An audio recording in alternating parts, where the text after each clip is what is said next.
what happened last week.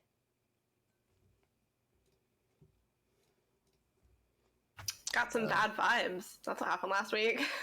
Arazid's a bitch. Didn't want to fight. Arazid's a bitch who didn't want to fight. Then we went and shanked the Master of Games, and Ollie showed up. And was pretty clutch. Mm. Rolled in, straddled banister. One-shotted her through the nostril. Don't forget the rolling on the floor. That was glorious. Yes. Rolled in, got onto the banister, killed the Master of Games, rolled out. Refused to elaborate. No further. questions are allowed.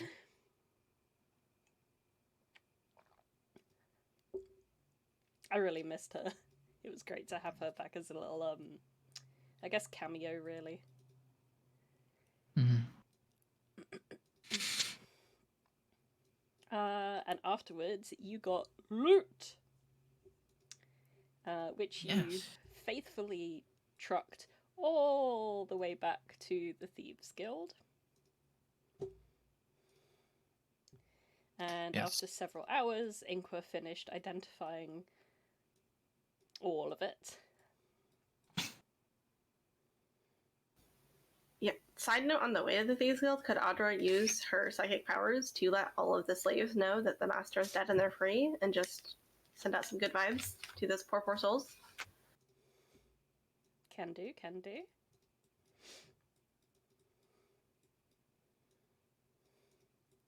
Inqua's magic identification shop is open for business. After a good few hours, he goes through it all. So I believe that so far a ring and a circlet have been spoken for by Audra, unless anyone has objections to those. I'm assuming not, because I don't think anyone else uses wisdom as their main stat. Nope. No, I was asked, and I was like, nope. I think I do use wisdom. Oh yeah, I'm also You're a ranger. adding spells and using spells, and I shoot arrows. So no thanks. But I also traded Arazid for the helm because same slot. So the helm of restoration I had. So Arazid now has the helm of restoration. Correct. Right. So let's go through this in reverse order. Spell scrolls. What are we doing with those? Does anybody care if I hold on to most of them until I copy them down, and then we can decide who gets what? Because I want... Well, I need to hold on to anti-magic field to next level, because it's, I think, an 8th level spell? Yeah, unless there are any that you can't use, or are those all wizard spells? Wall of Force and Simulacrum we can give to whoever needs them, because I already have those. I mean, do you want that? Because that covers the spell components for that. Yeah, I'm cool with Chance keeping them. I can prepare what I need. I mean, it'd be funny to see 2 Solases running around, but... But I think there's also special rules have, if it's outside your class. Yeah. Somebody else should have Wall of Force. Everything else I can hold on to, I guess. And when I get the chance, copy down into my spellbook what I need, and then use them as we need them. Mostly because I already have Wall of Force, and I always keep it prepared, so somebody else also having it seems pretty cash money. There are some spells I don't think you'll be able to copy down. Inflict Wounds, for example, is a cleric only spell. They need to be wizard spells. Yeah. We don't have a cleric in the party, do we? As a divine soul, can take cleric and sorcerer. Yep, so cleric spells count as sorcerer spells for Providence. Which allows me to do dumb shenanigans like Twin Heal. So, Providence is basically the only choice for anything that is clerical cleric or sorcerer, yeah. Well, you can cast it from the spell scroll without being that class. I think it has to be in your spell list, doesn't it? Oh, does it? Yeah. Let me look up the Yeah. rules. That is my understanding for sure. Oh, in that case, I think I'm the only one who can use some of these. So I think some of them are wizard Wall of only, Force like is Wall of wizard Force, only. Simulacrum. Yeah, and even if it's on your class's spell list, you have to make an ability check to see if you can cast it successfully if it's a higher level. So you actually, some of those higher level ones you could cast if you're able to copy them down in your book now, but you have to make a check to successfully do them. Yeah, I can't copy down anything that I don't have levels for, so that's why we need to wait for level up. 2 level ups, I guess, before I can really touch anti-magic field. I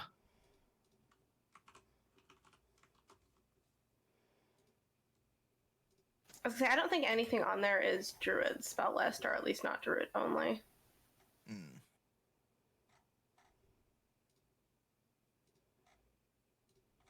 Yeah, so. Quite a few of these are sorcerer wizard, so I'm happy for you to hold on to them.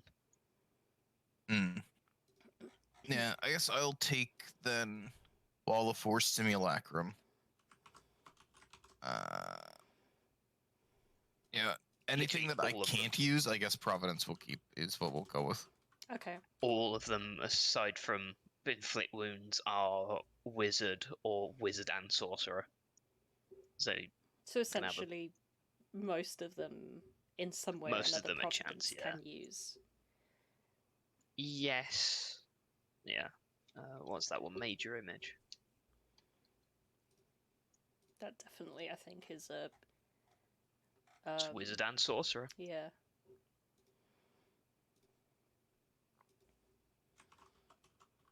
Gentle Repose might not be a sorcerer spell. Gentle Repose is wizard cleric. Same for Continual Flame. Which I could use. Okay. Yeah, same with anti-magic field. Anti-magic field is cleric wizard. Because wizards get access to like 99% of spells. They do. Should probably have put these in before, but... Oh, see, it's actually really cool that we have like a divine sorcerer cleric, because I feel like we have access to almost every spell list by this point. Pretty much. Like, I've got access to the weird druid stuff. Yeah, but it makes leveling up so bloody difficult because I can't change on a long rest. Like, I'm missing out on True Sight, which I need to swap out on next level. Yeah, that's something that I wish I had. I don't have True Sight. That's a cool spell. I'm debating whether or not I should grab it. But so many 7th level spells, and I figured Simulacrum would be better, and then surprise, here's Simulacrum spell scrolls, so Sedge.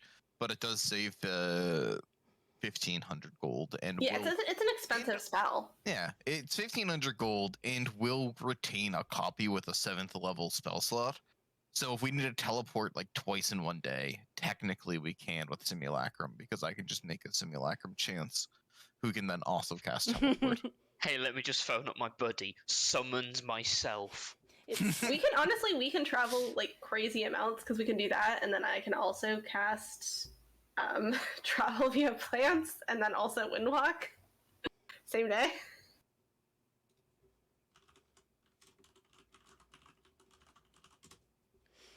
Okay, so I'm assuming everything but inflict wounds is going to go to chance then. Yeah. Cool. The suit of emotional support. Who needs AC and can't wear armor?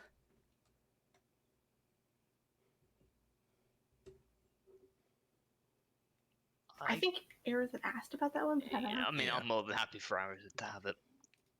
Yeah. Are you sure? Because I can give it to you, and that would be nice too.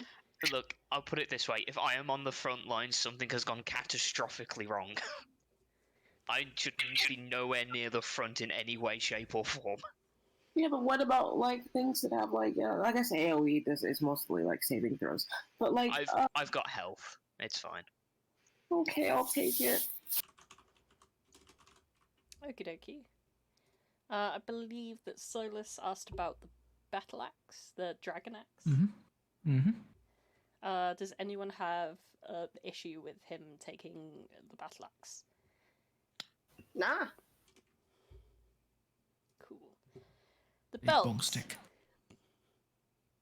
The belt of saving throws. My attunement slots are full, and what I have right now is, I think, better than that, so... As tempting as it is, and as much as I do not need it, I'm not going to take it. As I said, I don't need anything out of this, so... Fair.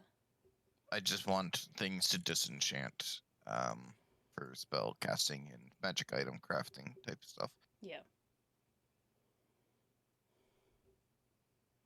I'm assuming that one is going to be free and therefore going to chance. Well, we also have to think about Inqua and Ollie as well. That's true. We do need to split things their way. You can put TBD. Yeah.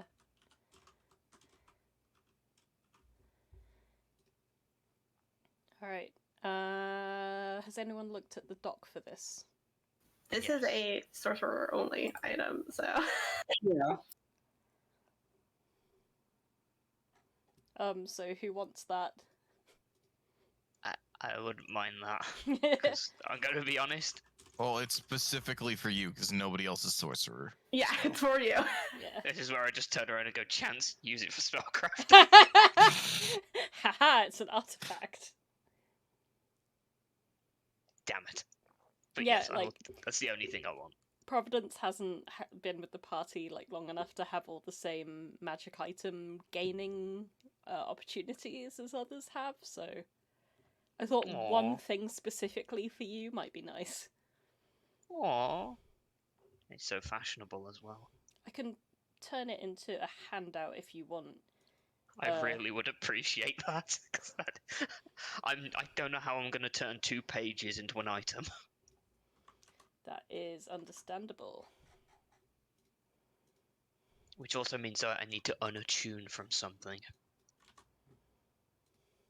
I'm not... Okay, it's going to have to be the Stone of Good Luck. Time to go have bad luck. Who wants to be able to not rely on Inqua? It would be nice, but the stuff I have... Oh, by the way, if you're unattuning to Stone of Good Luck, I would happily take that. Like, it does need an attunement slot, but you can unattune from something and then reattune to it later. Yeah, I think it gives +1 to ability checks and saving throws. I have my, like, Quinn brooch that Quinn gave me, but I'm planning to give that back, so... Okay. Quinn would probably appreciate that. Yeah, I So I don't could mind. So does Audra want to take the monocle? Oh, no, not for the monocle, for the Stone of Good Luck. Sorry. Oh, sorry. Does anyone want the monocle? Probably chuck that into to be determined, maybe. Hmm. I mean, we kind of need to take it for future endeavors, so I'll take it and just unattune to it and reattune to my other stuff. Okie dokie. Sounds like a plan. Solas talked about taking the tankard. Does anyone oppose that? I think there's things higher that you wanted, right, Demon? I mean, yeah, but that was one of the things.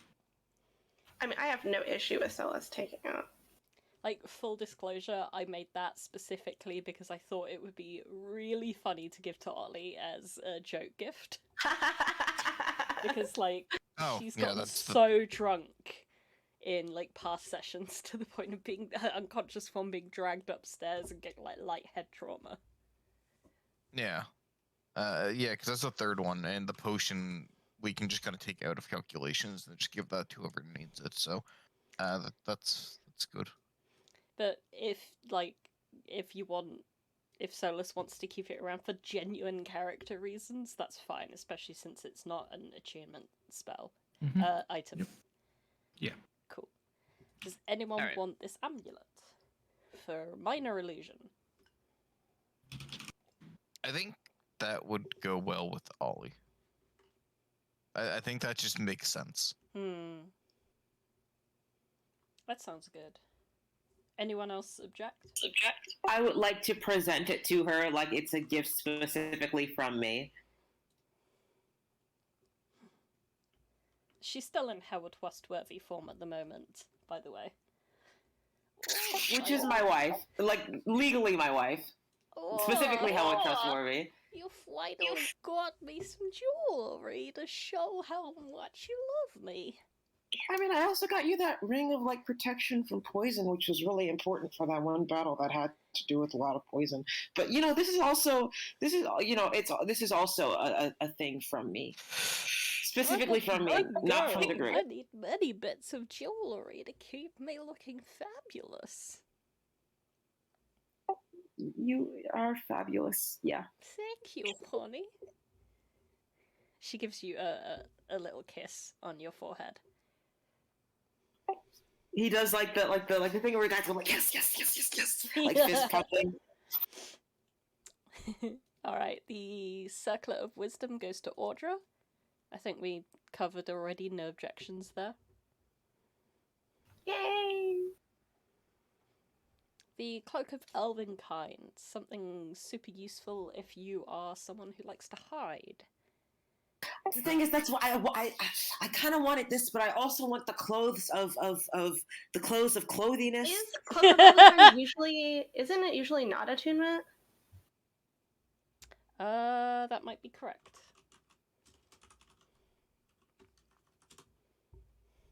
Nope, requires attunement. Okay, I'm just done then. Because I took a level of rogue. I just want to let you know that. I guess if you want it, you know. I took expertise in stealth, so maybe I don't need it.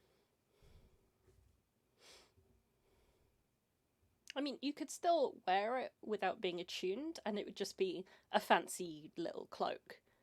But you wouldn't get any of the benefits, technically. Yeah. Audra, if you're looking at it, then you should take it. No, my attunement slots are full. Yeah, I think it might also work with Ollie. Because, I mean, we have to also remember Ollie's lost 2 attunement slots because it doesn't have the orbs. So, like, the Cloak of Elvenkind could work with Ollie as well, and that would be the 2 for Ollie.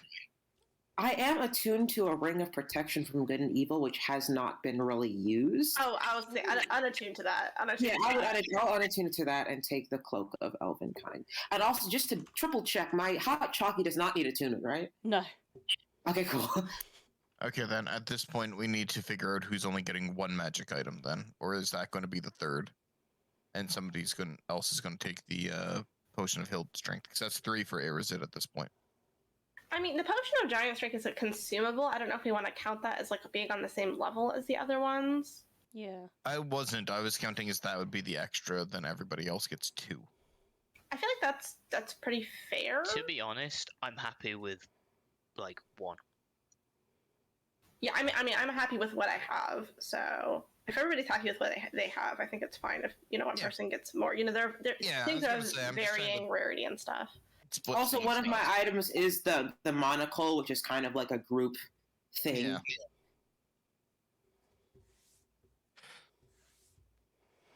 Yeah. So the wizard's weighted robes, as you could probably tell from the name, was made with a wizard in mind, but if other things were to happen... Yeah. I'm not reducing my speed by half. But I think Chance will want that for spell making, right? If nobody else wants it. Mm. I know you're very, very speedy, but I figured that maybe the added strength might be useful in some situations. Yeah, but I'm a dex-based build. Oh, right, of course. Oopsie. Oh well. I made it, honestly, after watching a Dragon Ball episode. Yeah, plus I would have to then give up the clothes that I currently have, because I don't think the robe would count as the same slot, would it? What's the clothes you have currently? The robes of like cold resistance or something. Oh, no, it's the Ice Devil's clothes that I got made known a Limbo. Yes. Right. Yeah, they count as just like regular clothes. Yep, they are just regular clothes because I don't wear any armor. It would technically counts as just clothing as well. So yeah. Yeah, in which case, +1 AC and resistance to cold and lightning, I think, is better than that. Unless anyone else wants it, I'm assuming that this goes to you, but for disenchantment reasons? Yeah, more or less.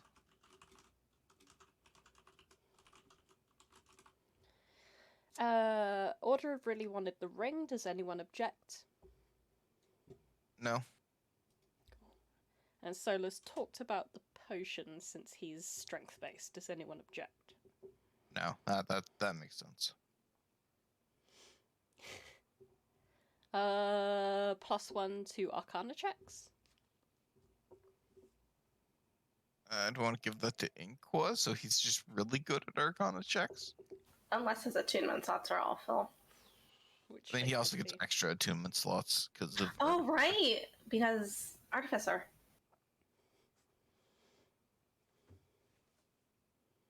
Yeah, because I don't know how many. Yeah, he should be able to currently attune up to 4, but I don't know how many he has. And as well, next level next level is 4. Yeah, next level is 14, so that means he'll also be able to get up to 5, and be able to ignore all race, class, and spell requirements for attuning. He absolutely has a free slot right now looking at his item list, which is like 3 things long. Yeah, One of them let's is give just it to a Inqua. piece of lead. Any objections? No, I think that's a great idea. Cool. Jump, jump, jump, jump. Chance. No, I don't need jump. I have the winged boots. I can fly. Jump would be so funny for you to have. It doesn't require attunement. And it's like once you use it, you use it. So yeah, but I think Solas said that he also would enjoy going monkey brain. Oh yeah. I think Solas needs it more. Yeah, I think I have the ability to fly Would you like that then, in Solas? multiple ways through magic items and spells. Because, like, just imagine that on top of Channel Divinity. I can just fly, basically. If nobody needs the ring mail, I can take that for disenchanting. The only thing is that I don't know if Inqua can, because I think he used to wear heavy armor, but I know he gave that up to Solas, but I don't know if that was because of class stuff. No or one what. here is able to wear heavy armor.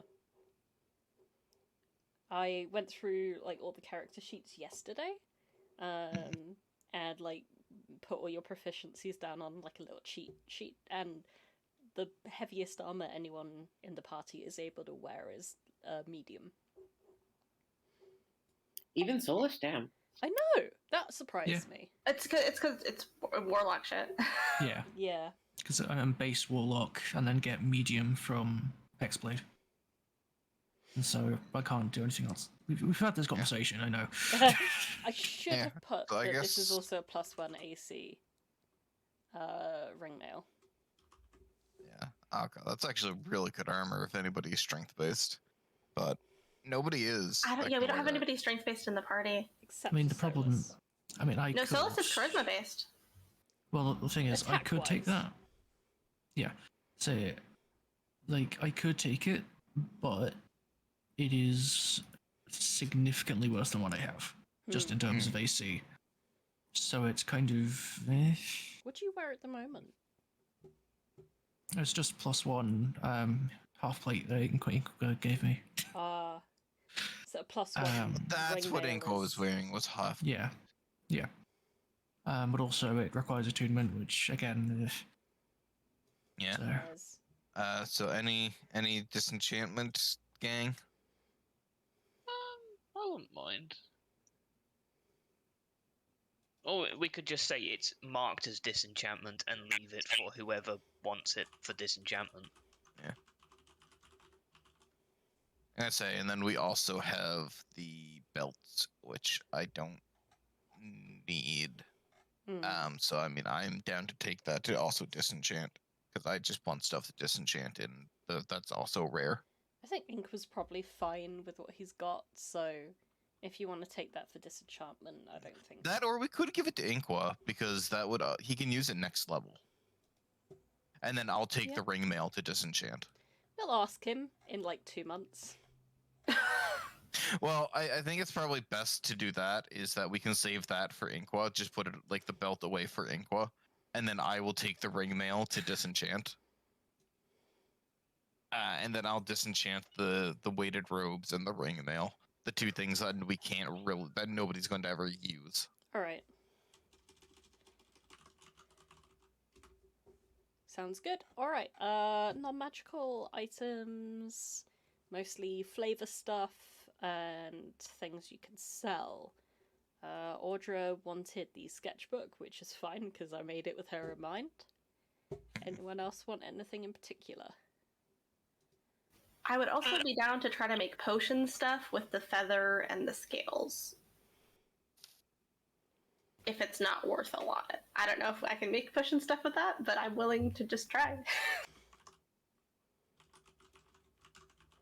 I've seen Inqua do it, it can't be that hard.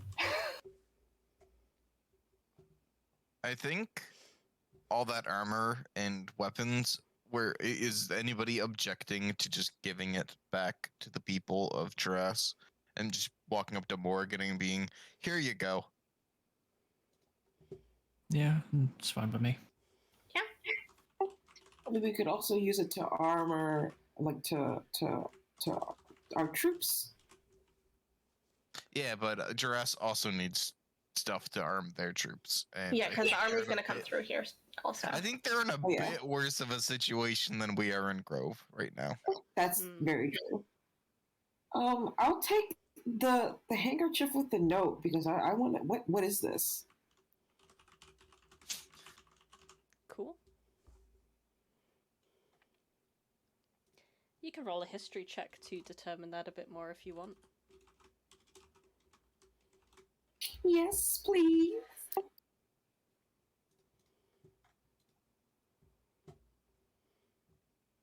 You know nothing. Lovely.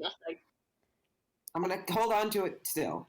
I think Ollie, this is right up her alley, should give you the help action right now. Yay! Take guidance. Okay.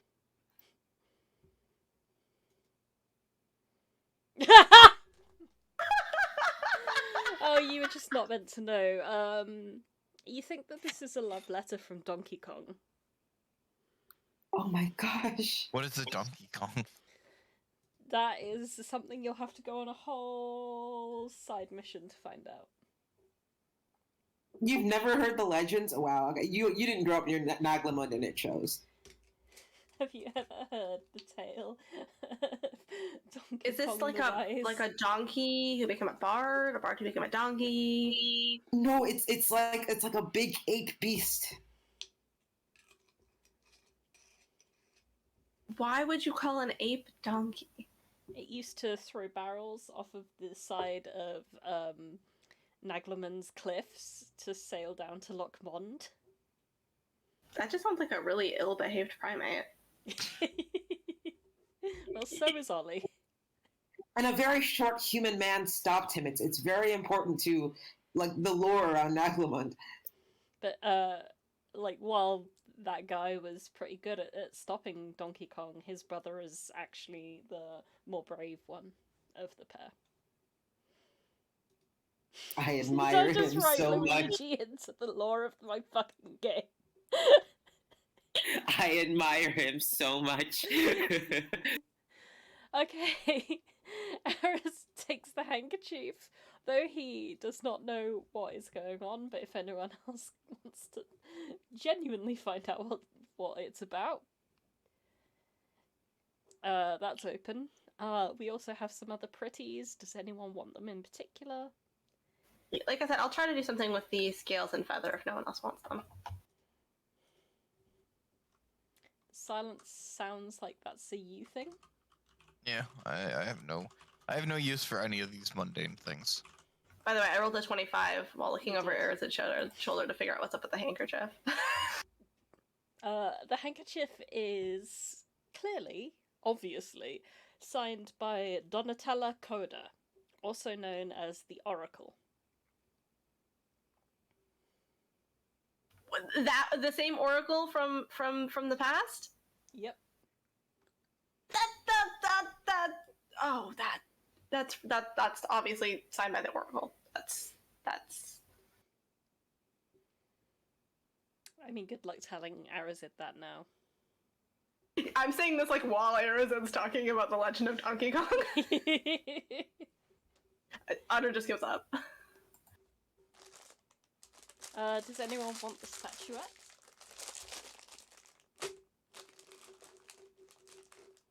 Or, well, half a statuette, anyway.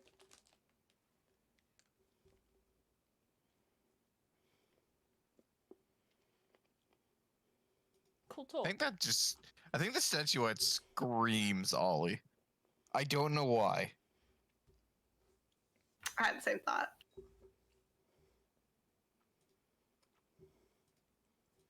Oh, Arazid has messaged me saying that he wants it, but his computer has done the thing. That, yeah. Yeah, Arazid has. The pearl is worth exactly, somehow, 100 gold pieces. Does anyone want that? Whoa. I don't have Identify, and I don't have a spell scroll to learn it from, so it's useless to me currently.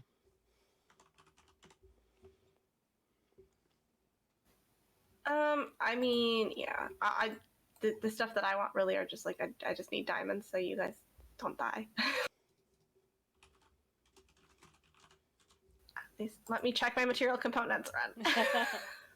I'm assuming that all of the random gems get just sold off.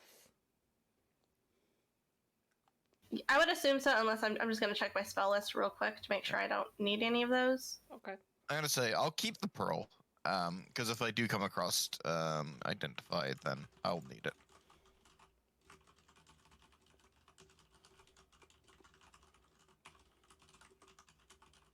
I gotta reorganize my inventory.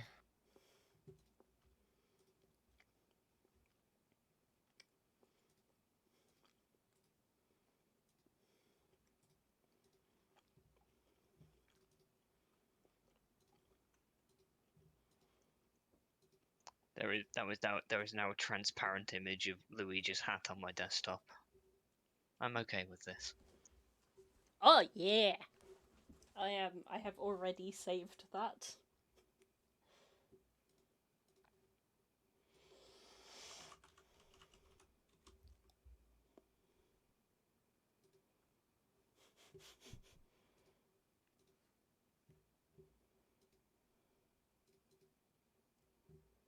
I wanted to send it to my partner, but apparently I need to download a whole new version of WhatsApp.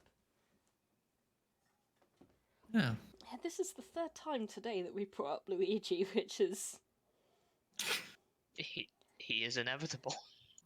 You know what? I can actually cast Hero's Feast. How much does the total value of all these gems add up to, aside from obviously the pearl? The Alexandrite is worth 50 gold pieces each, but the others are worth 100 each.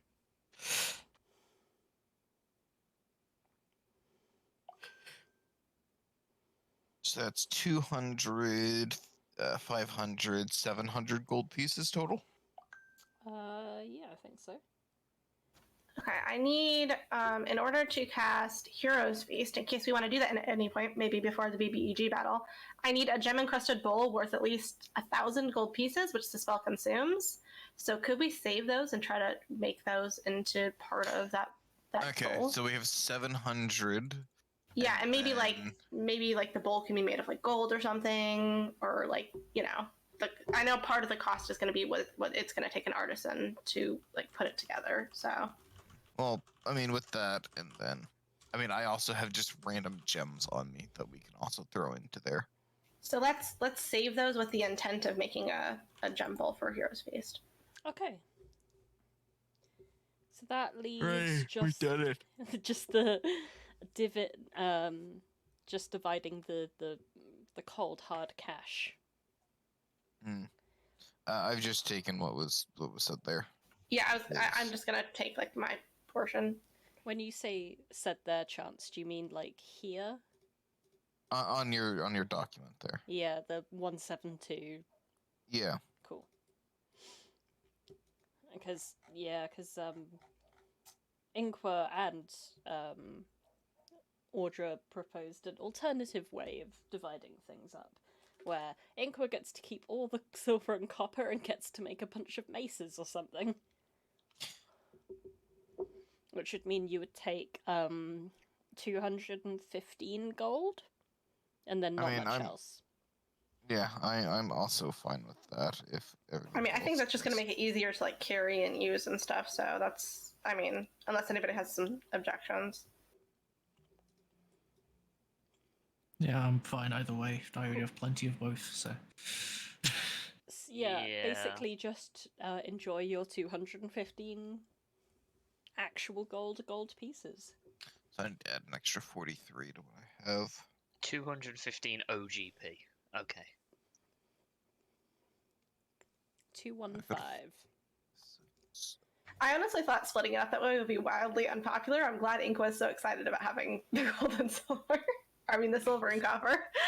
Ah, yes, my 215 OGP on top of the 10,000 SD. Money. I don't know what I'm gonna do with this. I'm going to like knock someone out with a gold bar. Put it in a sock. Channel the Put it real in a Samantha sock. energy. Okay, I think with that, this I is did complete. have two more small things of is it possible to get stuff for crafting, and is it possible to get magic inks? I did ping you but didn't get anything back. Oh, sorry, it's been a week. Okay, so the stuff that you asked about carving has now been carved, Yes. which ultimately I think means that you now have all the stuff you need for contingency. Yeah, I just have material components that I needed. And when it comes to magic ink, Kay has also found some of that for you. She gives you a bottle of it, which is got 14 charges. Like so 14 like days of use. So say if you were to try and make a 7th level spell slot, that would be 2 charges. Well, the magic ink is needed for copying spell scrolls. That's not the arcane supplies. My bad. Yeah, she gets you a bottle of magic ink with an which amount is in it. equal to 14, you said? Yeah. So, and how much is the bottle? The bottle itself is worth about 300 gold pieces. Southern. That's steal. Yeah, I'll just hand over 300. She refuses your money. Oh. Aww. You've helped to save us all. This is the least that I can do. Well, it's much appreciated. I'll be able to save many more people with the spells I'm able to copy with this.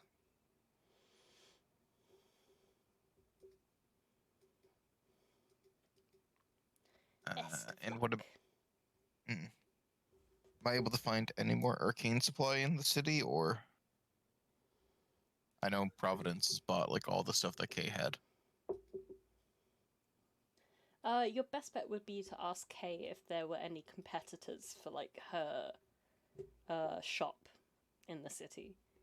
To which she would respond that there technically are, but they're just like the nobles. In so the probably not gonna find anything. It's like if you were to like search around in like the Selensky Manor or the Ionardi Manor, you might be able to find some arcane supplies.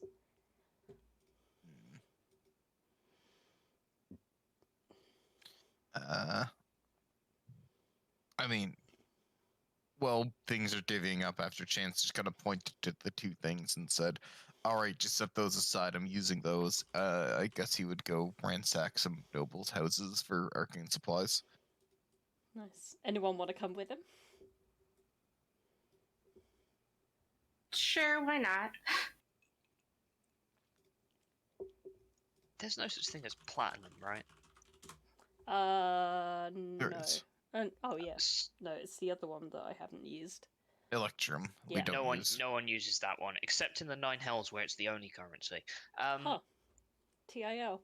No, we have used platinum because I have 20 platinum pieces in my inventory. We found them in mold. Yeah, we have platinum. It's Electrum that we don't use. Okay, that's fine. There's no different variations of platinum, right? It's just platinum. Platinum is platinum. Okie doke.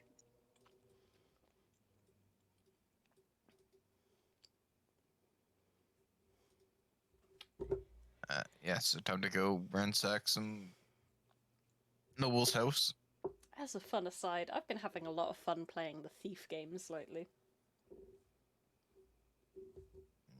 Just thought I'd put that out there while we go do the exact same thing I've been doing in the game. No, I'm not being stealthy about this. I mean, to be fair, you don't have to be. They've been arrested now. Oh yeah, this is literally just kicking down the door. And if anybody resists, they're not going to have fun.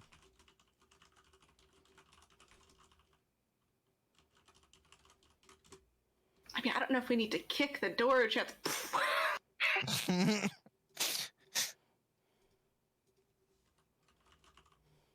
Very much so, of Chance just having this shit-eating grin of... I've missed doing this, and now I can do it and people not yell at me.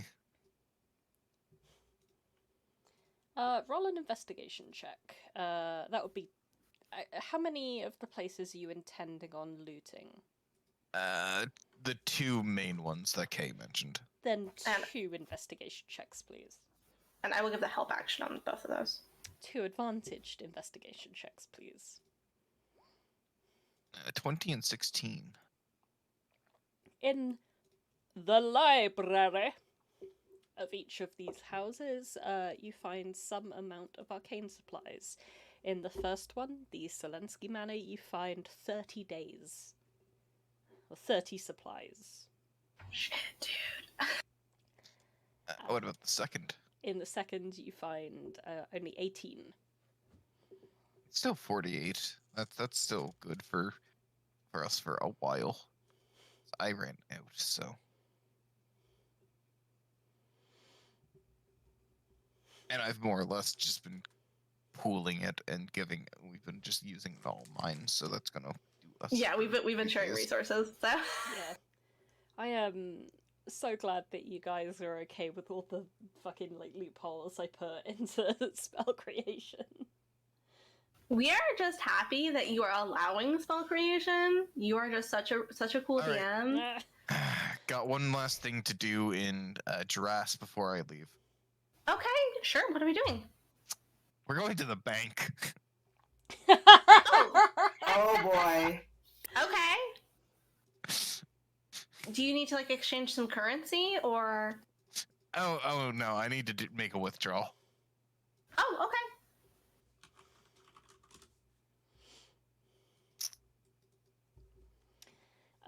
The bank is basically right next to the Keeper's Manse, in case you'd forgotten.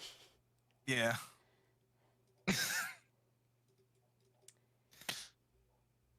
I have long ago deleted the map for this because limited storage space. Yeah, no, Chance is going to open the doors and stroll right up to the teller. He is going to reach into his bag and put down something that I've had for so long that I've just been holding on to.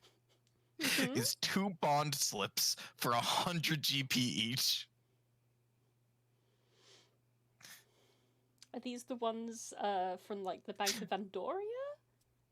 No, these are the ones that Chance originally stole when heisting this bank, because he only put in 1 to not be suspicious, and then he was going to do the other ones, and then they had to leave. Right. So I've had these for a good year. The teller will, without any questions asked, take the 2 bond slips and return with a bag of 200 Southern Law gold pieces. She counts every single coin out in front of you. As that's going on, Audra is making constant small talk. Oh, sorry. She's doing it in excruciatingly slow detail, and she will not respond to a single thing that Audra says. Okay, well, Chances then after that, in putting all those in, he's going to take out the own bond slips and see if, he's going to take 1 out, and he's going to present it and see if they will honor it. And he's going to mention, oh, I've also had these passed down through my family for generations. However, with times so tough as they are currently, I would like to cash them in if I could. And he'll present the 2 of them. Well, I trust you are aware that we are not in Own right now. Though I believe the things actually say Ornox on them, the old name for Own. Yes. You're telling me that that you are not going to honor something that a sister bank of yours has given my family? Would you like to roll a persuasion check, please, Charles? Persuasion. There it is. That one. Let's make sure I'm not on advantage. I'm not.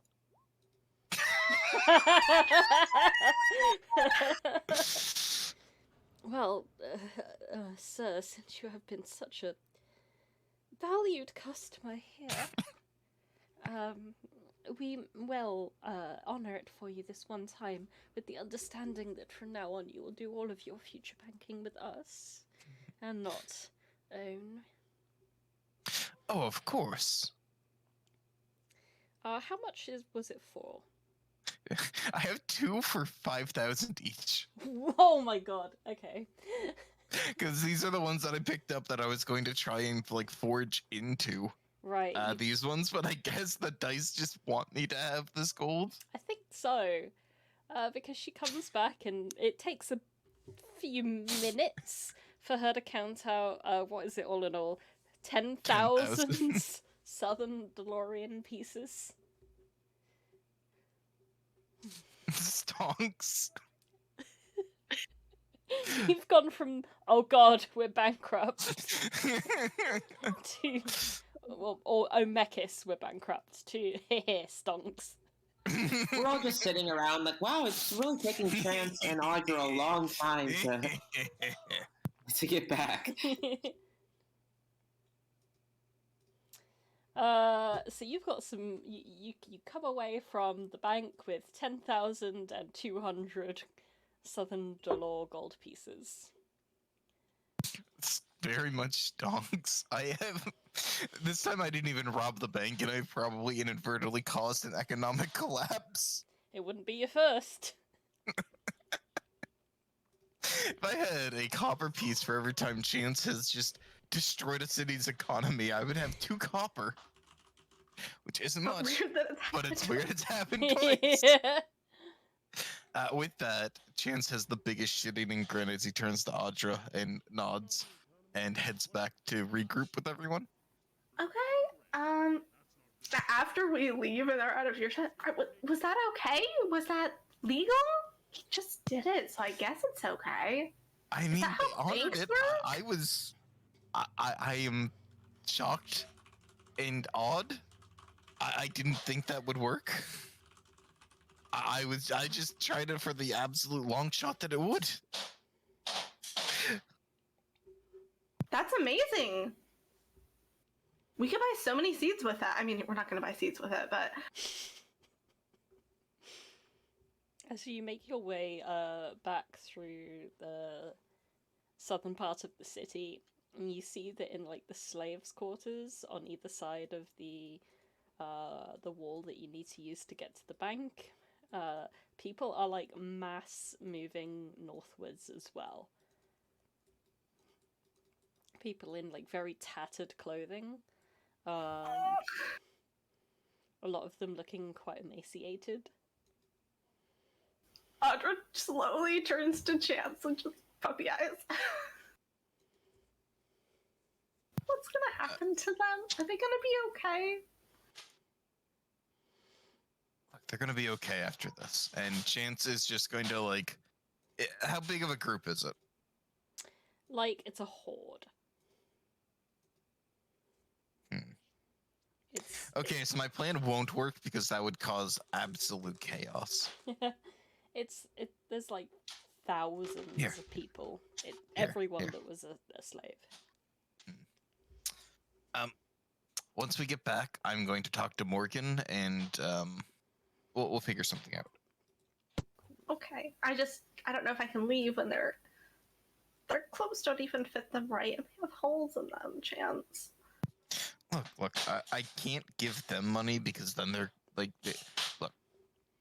there'd be this giant panic and thing. I was going to go fly above and like toss down some money so people could have it, but that would just cause a stampede. Oh no, it's like throwing meat to a bunch of wild. It wouldn't go good. So I'm going to go give a bunch of money to Morgan so that he can make sure that they are taken care of. Okay. Let's go do that. And Audra starts walking faster. So you find yourselves back in the forum, which is to become like the new debate center of the city, where Morgan is currently working with Anna / Zaidant and dusting. Yeah. Chance is just gonna walk up to Morgan and kind of, hey, and gotta like shoot some finger guns. Good morning. So there is an ungodly amount of former slaves heading north into the actual city. Oh, good. Yeah, after we killed the master and everything, we let them know that they're free, and it seems like they're moving. And Chance is just going to hand Morgan 903 gold. So specific. 903. Well, that rounds me off to an even that 10,000 Southern DeLorean gold. Okay. And he's just gonna like kind of place like this bag in Morgan's hand and put like a hand on his shoulder. Make sure they're taken care of. That should cover up for I hope at least a little bit. It unbalances him for a second. Like he's got like his like ornate bone-handled fluffy duster in one hand. And he's kind of not expecting something of this weight. And he looks at the bag as like, you people truly are a blessing in disguise. I've done a lot of bad things. This is but a small atonement for that. Haven't we all, my dear? He gives you like a saucy wink, which I assume Audra will object to. Audra just looks confused.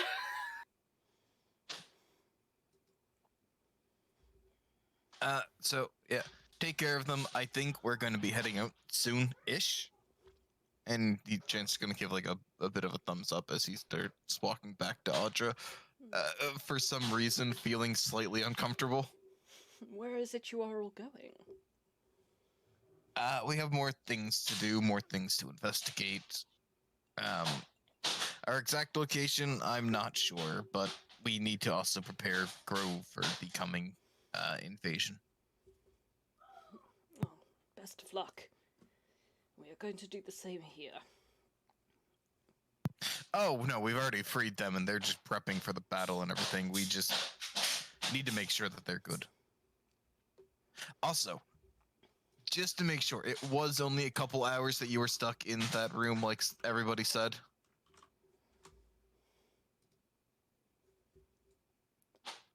Stuck in the room? Like, in the rooms that Squad kept them in. Yes, we were only there a few hours, thankfully. Okay, because there was some weird time shit that Squad was doing, and I don't like that. Seems like it was about time that she died. And then she's just gonna like start slowly backing away. Oh god, it's another one of them. Run!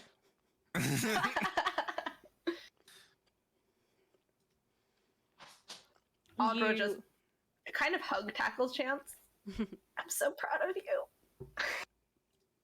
Chance shrugs as he just kind of whispers, "That's not that much after what I was given." But it's gonna be a lot to them. Oh, it is, and it also saves so we have stuff to bring to Grove to pay people for their work.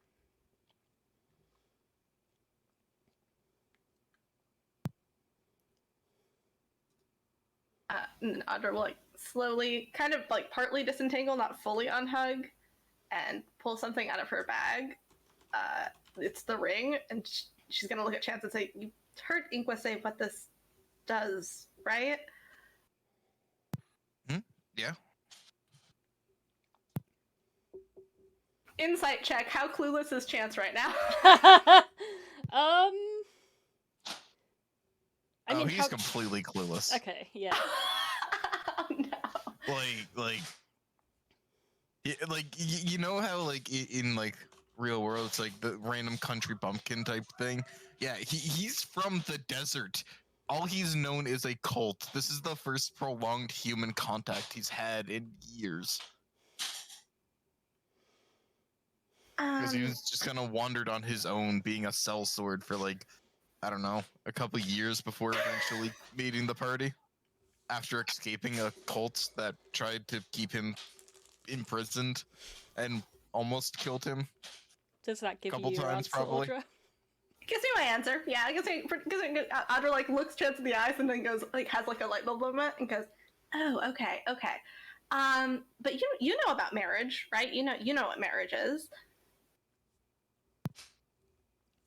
He's like ever so slightly narrows his eyes, like, I think. Why don't you explain to me what you think it is? Well, from what I was told growing up, it's when two people more or less just spend their lives together. You know what? That's pretty accurate. It's like a promise to stay together forever. So this ring, the spell that this ring lets us cast, it can do other things, but it could magically marry two people who were interested in that.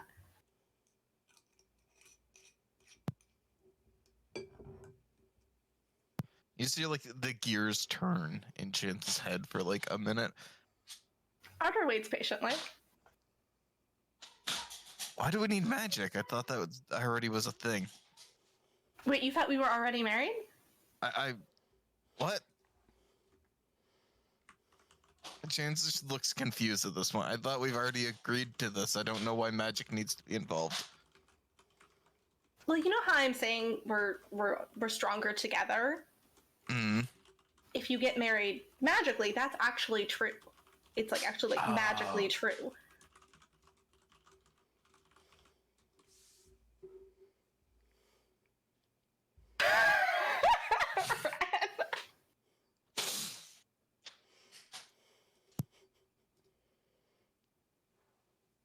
So I thought maybe at some point you might want to use this ring with me. Oh, of course. Most painful marriage proposal I've ever heard in my life. Absolutely the most painful one. I like to imagine the group is like 5 feet away and can hear all of this.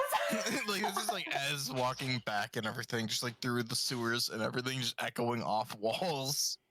Arazid has fully shrunk into himself. He's like, oh god. Well, I maybe like when we get back to Grove, when like my mother. Okay, so when people get married, I'm told it's normal to have like a party. You have like a party, and people like celebrate that you're getting married. Kind of an ideal time. I mean, honestly, maybe a good time for a party. I'm sure everyone's really stressed. So we should head back to Grove and set this up then. I mean, if you want to. Yeah, I mean...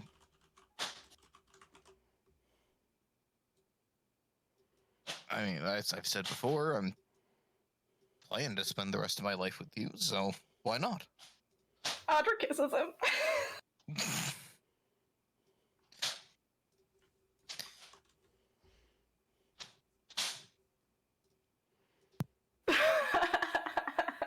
Of course, finger guns, yeah. Okay. With that, the pair of you head back to the Thieves Guild. Yeah. Inqua has finished his Inqua investigation magic shop for the day and has gone away to go have some lunch with some others. Ollie is still espousing about how amazing her new necklace is.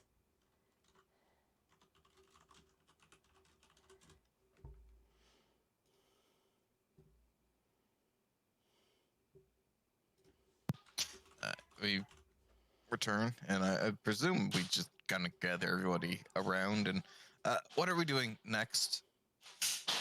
Chance has got like a shiny new ring on his finger that like is gonna get mentioned. Arazid looks at it, but I don't think he really processes it as like an engagement ring, because like his own parents like rings were very like he's poor, so it was just like a band of like very busted up iron. So he's like, oh, is that magical?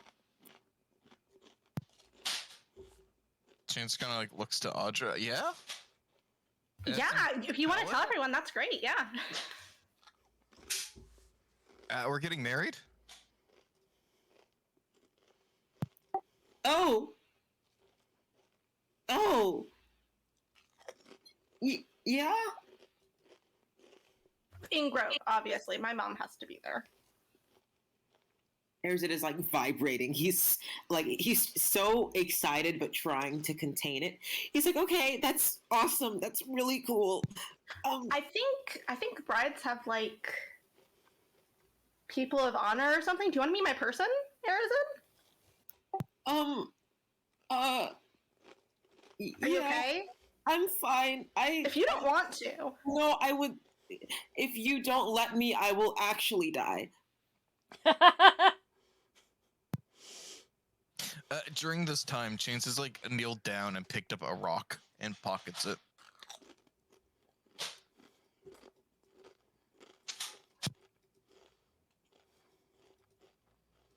Audra honestly just thinks that's a cool rock and thinks this is normal behavior. Just like a piece of rubble, or any like loose rock or anything like that Chance could just pocket. okay.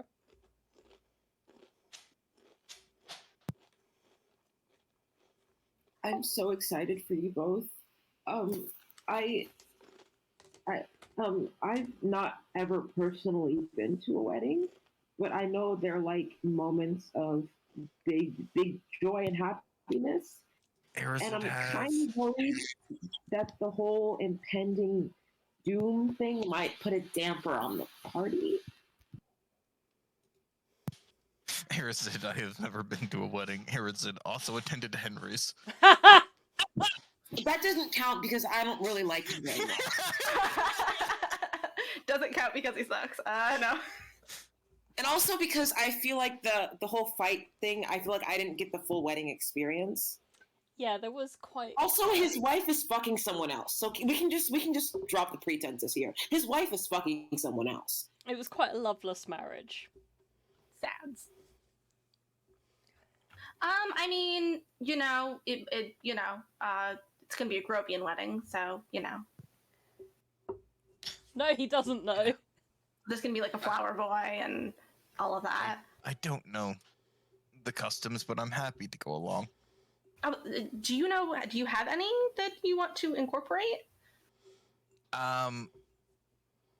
No, because the only real ones that I've known were my father officiating and basically being a creepy cult leader, saying that your devotion to me is above everything else.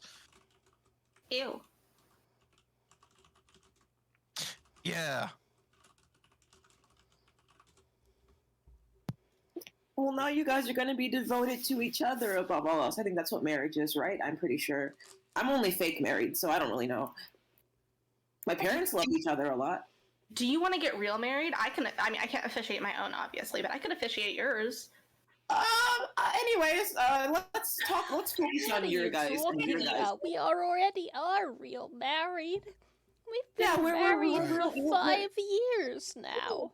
All right. Exactly. We're real enough married. Where is everybody? Because if we're going to be doing this, we should probably be getting to Grove and...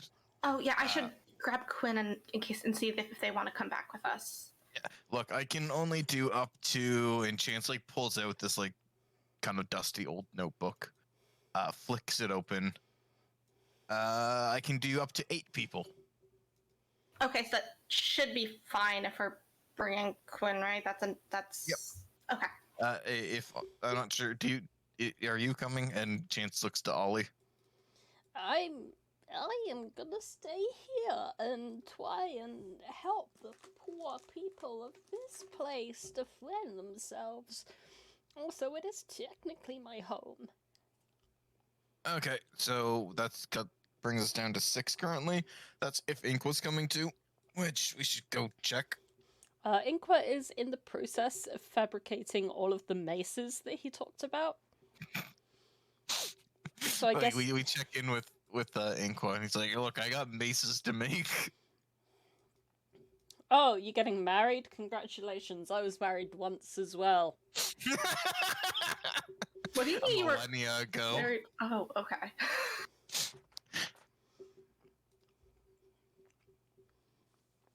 And now, I don't know, I've got, like, the knuckle bones of my wife, and, like, some blood demon has her name. Look, life is complicated, you kids enjoy, but, I gotta, like, focus on this war. We've only got, 10 days before Grove gets attacked?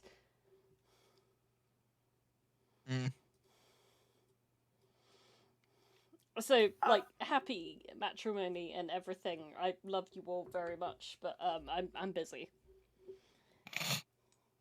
Alright, so we can take an additional 3 people with us. That's if Arazid and Solas and Providence are coming. I would fucking hope so. I was gonna say, I don't think wild horses can keep Arazid away.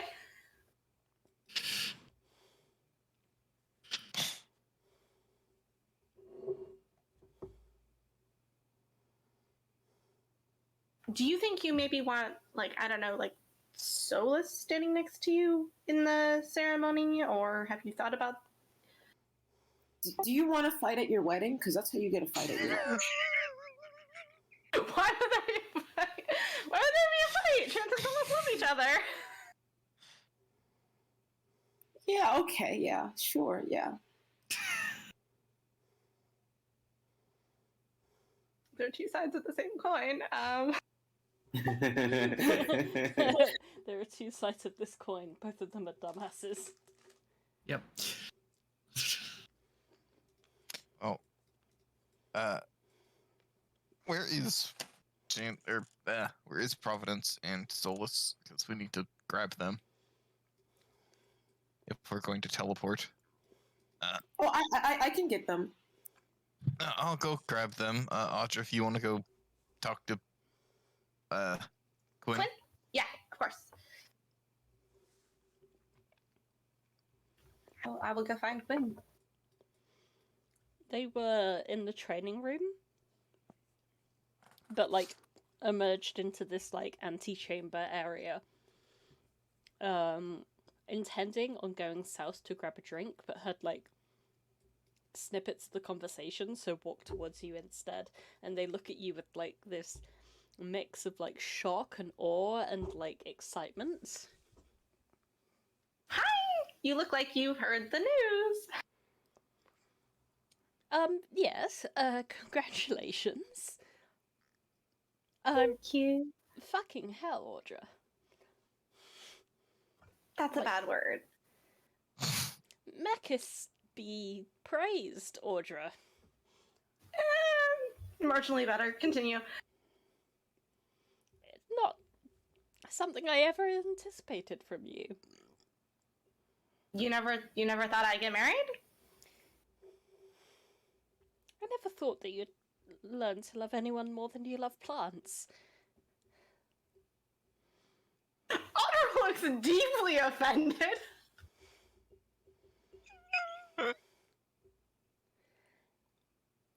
And pulls out Quinn's brooch and starts buttoning it to Quinn's, like, lapel without even asking. You kept this? I care about people more than you think. Tears come to their eyes.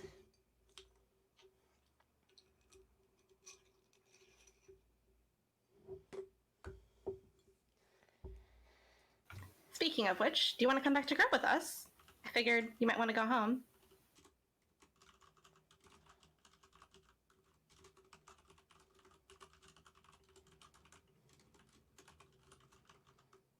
I would love that. Great. Do you have anyone that you need to say goodbye to? Anything you need to grab? Yes, I'd like to quickly say goodbye to Whitefang, Chastity, and John. They've been very nice to me. They've taught me quite a lot.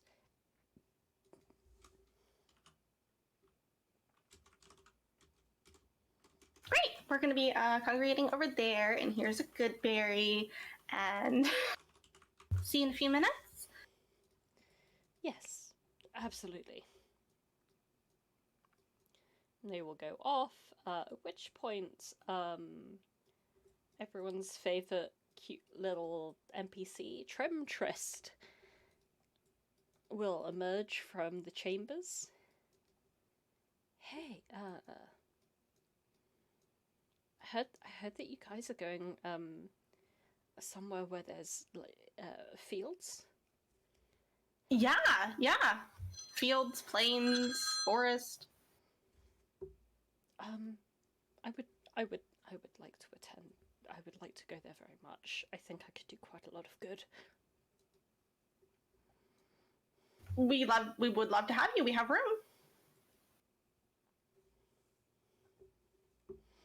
Anything you need to get, anyone you need to say bye to, anyone you need to leave like a note to because you're too scared to face them. I am not fantastically well connected with many of these people, and those that I am, I'll see them again. I'm not really one for personal attachments.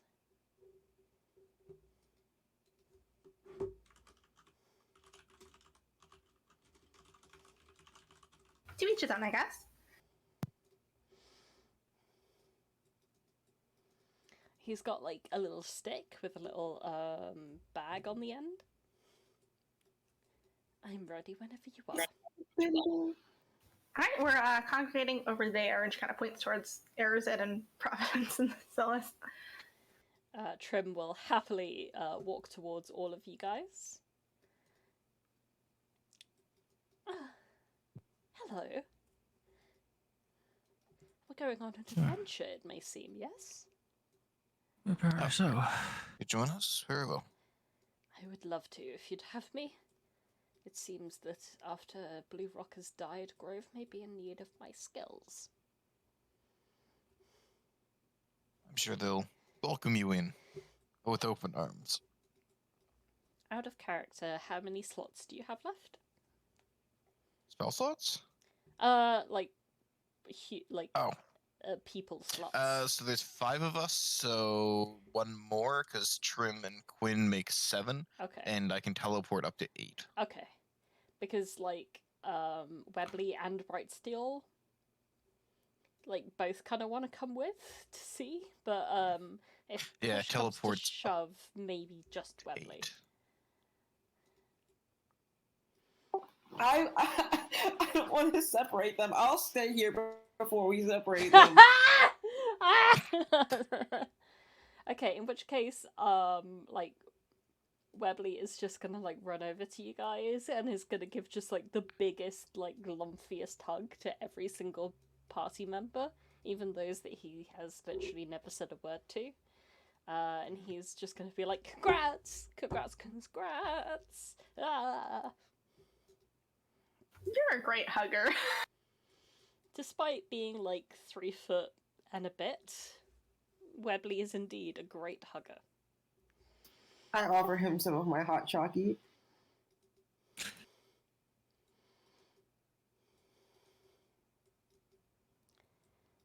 He's gonna have some of that gladly and just be like, Brightsteel looks so healthy now. Thank everyone. Good luck. Oh, congratulations again. Goodbye. I break down crying. He's so cute. I just break down crying.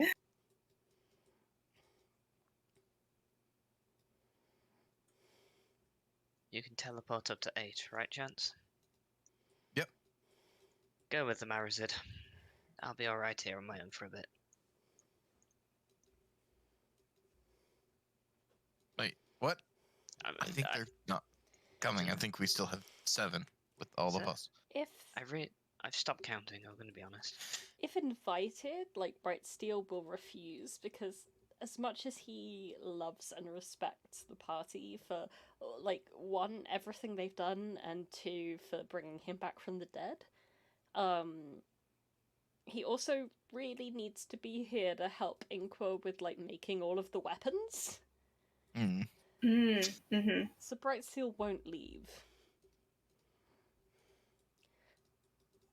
So with everyone in this group here, there's currently 1 remaining slot.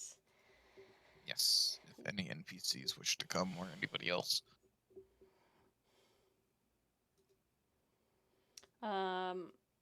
At which point, Dune, Big D, will emerge and walk up to her former master. You are all leaving for greener pastures. It would seem so. Pastures that are more in need of someone of my skills. Perhaps, last time we were there it was recovering, so could definitely use a hand in that. My new master has adopted quite a few two-middle people into his pack. I want out. I am going to follow you once again, my master. Well, it is your choice.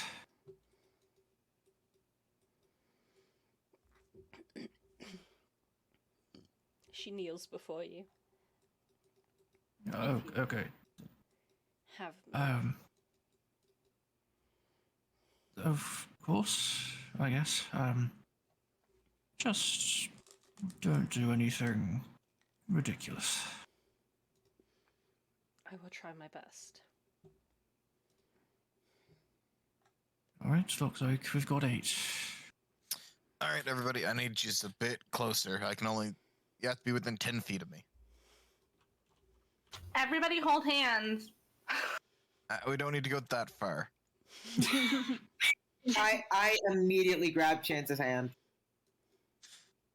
It's like a very slight sigh. I've got the other one. With that, Chance then speaks in Primordial to Grove and casts Teleport. It's only a verbal component. Sorry, before that, Chance is going to...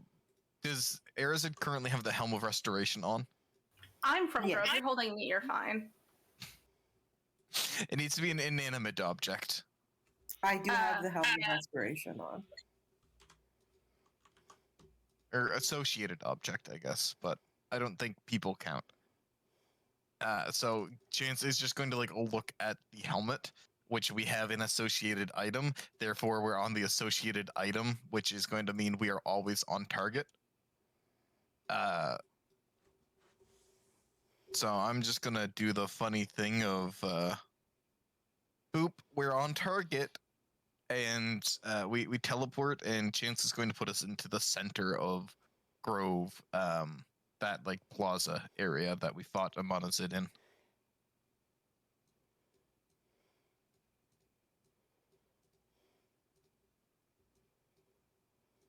Bloop.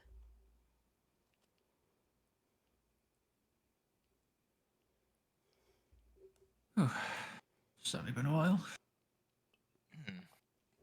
The air feels a lot more refreshing here. Great to be home.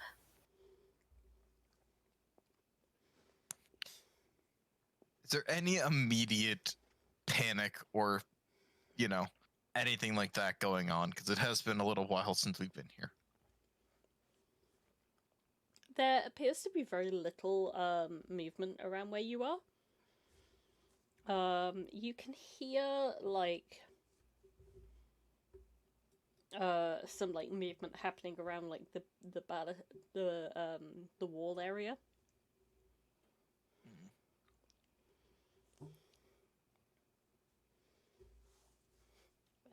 Also, Bailey, when do you have to go? In like 25-ish minutes. Whenever we take our break is when I'll be going. Yeah, I wanted to time the break so that like we didn't miss out on any Bailey time, if possible. Yeah, no, I have to leave at 12 my time, which is exactly like halfway through the session. Okie dokie. We'll probably take the break in 25 then. Yeah. So, yeah. Alright. Well, we're here now. It is so nice to be back in this place. Chance is gonna look towards Trim. Welcome to Grove.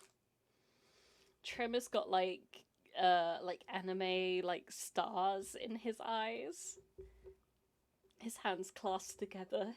It's so much more beautiful than I could have ever imagined. It's perfect, isn't it? I must immediately find some fields.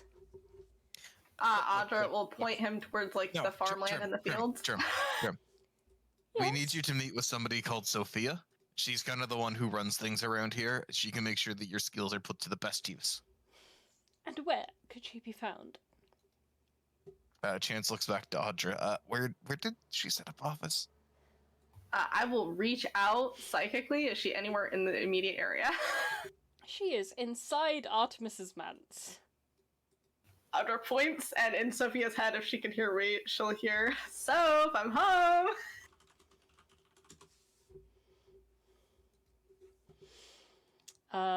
In which case, you will see Sophia very quickly leaving from where she was.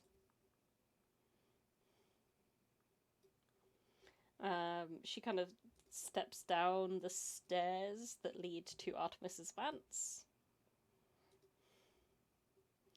Oh. Hello. I was not expecting you all. Welcome back. We freed your ass, finished everything up we needed to do there, and decided it'd be best to check back. There's also a wedding to plan, so.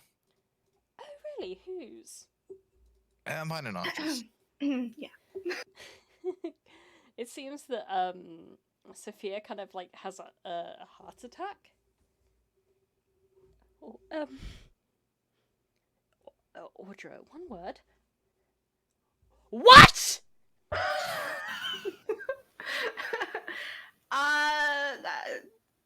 Okay. You said your word. Are you okay? Are you fully good? I just never thought that you would go, well, not against, but kind of contrary to our order's teachings in quite that way. I mean, congratulations and all that. I'm very happy for you if this is what you've chosen to do with your life. It's just,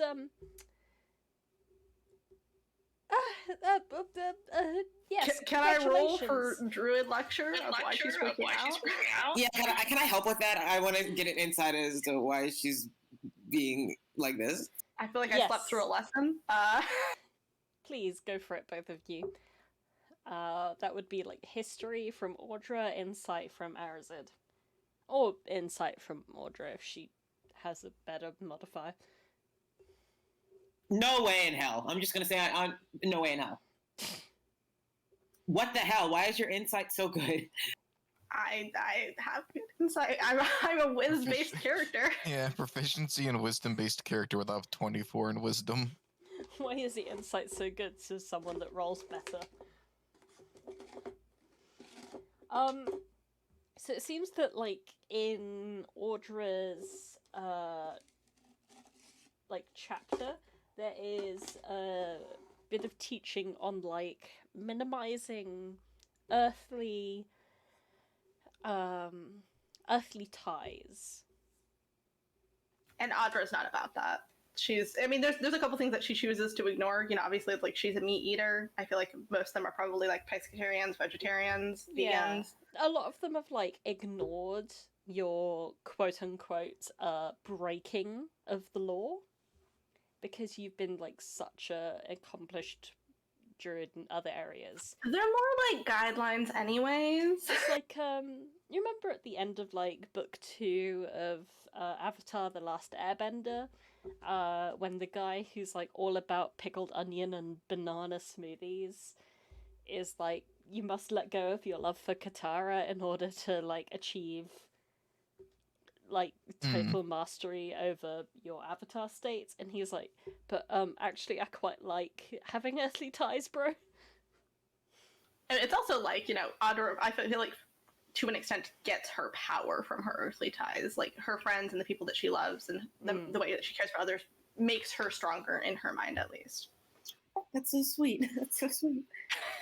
So they're like, it seems to be that in, like, your general school of druidic craft, there's a general teaching to forget about, like, specific earthly ties so you can be more at one with nature as a whole. And while you've broken, like, more minor ones, like, for example, in real world, in the Bible, you're not allowed to eat shrimp. You're not allowed to mix textiles together. A lot, like, most people... No meat on a Friday, etc., yeah. Right. Most people don't adhere to those, but, like, then, like, the ones that they choose to adhere to are, like, considered the big ones. Like, no second marriages in some denominations. No gay marriages in other bigoted denominations, etc. Like, there's a hierarchy of, like, laws to follow. And that seems to be the state in your druid school. Honestly, Audra looks like, she kind of nods, but looks kind of unfazed, has a look on her face like nothing could make her unhappy right now.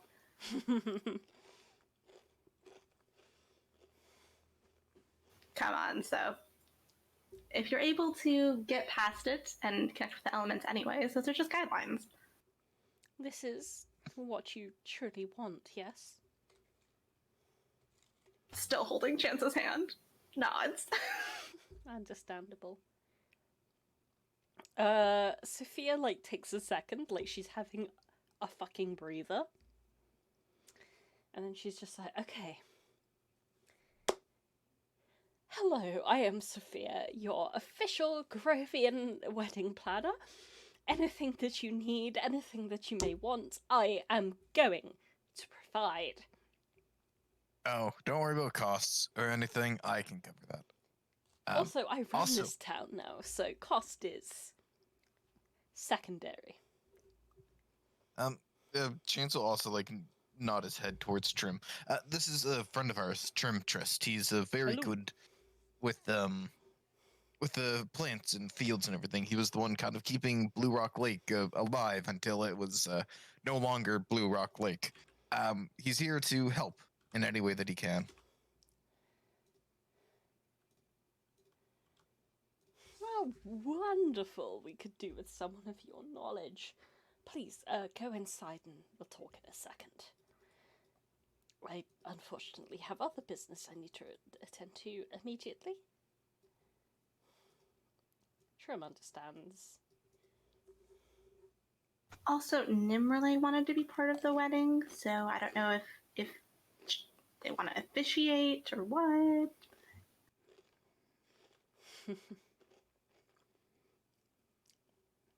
Any number of us could officiate for you, darling.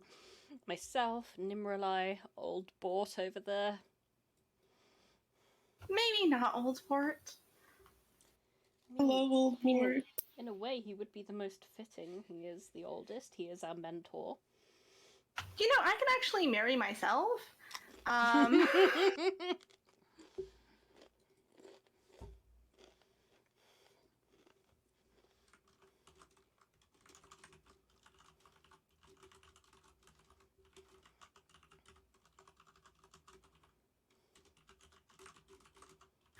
Do you need help baking the loaves for the flower boy, or can we help with that? Like, what? Well, who will be your flower boy?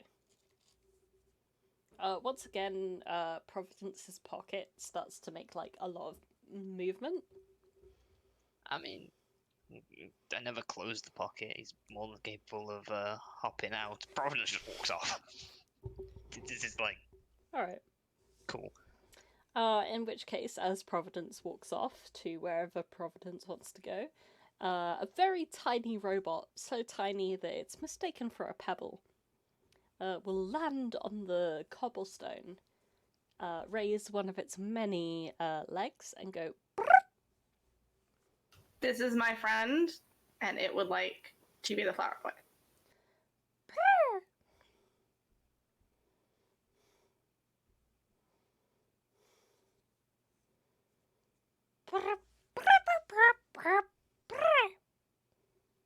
That's fine, right? So if you said whatever I want, right? Sophia is like, has got like a look of utter horror on her face. Are you okay? I know that face means something. What is that? It's a metal boy. It's made of metal. Metal comes from the earth. It's natural. Oh, you see, when fighting Sklod did this like weird time magic thing and kind of like sent us back to the past. I don't know. It kind of wore off whenever we killed the weird contraption Sklod had. I think we also killed Sklod herself in that. Yeah. Yeah, Okay. that we did. So we killed Sklod in like the past, which also killed Sklod in the future, which brought us back to the future. Well, I will admit I'm supportive of any phrase that contains the words killed Sklod. I've never met her, but from what I've heard, she's not exactly a easy person to get along with. Probably the worst, honestly. Like, I think I could get along with a Monazid better than Sklod. Honestly, dinner with the twins was cake compared to that. Well, as someone who has previously attempted to make a pact with the Monazid, I can understand that quite deeply.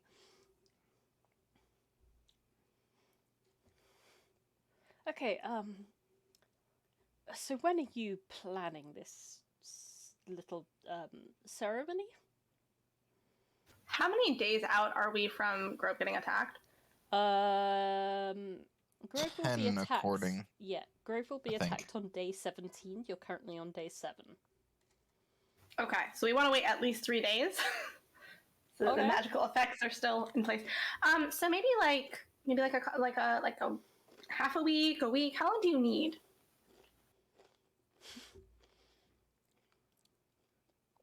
I rule this city now. I could have everything ready for this afternoon if you so desired. Yeah, that sounds like. Look, remember how we said democracy and everything? Well, yes. I don't know. Just going. You know, you rule the place. It just For sounds 2 kind years. of bad. Yes. I do. I mean, technically also Perdak does, and Lulu does, but I got the most votes.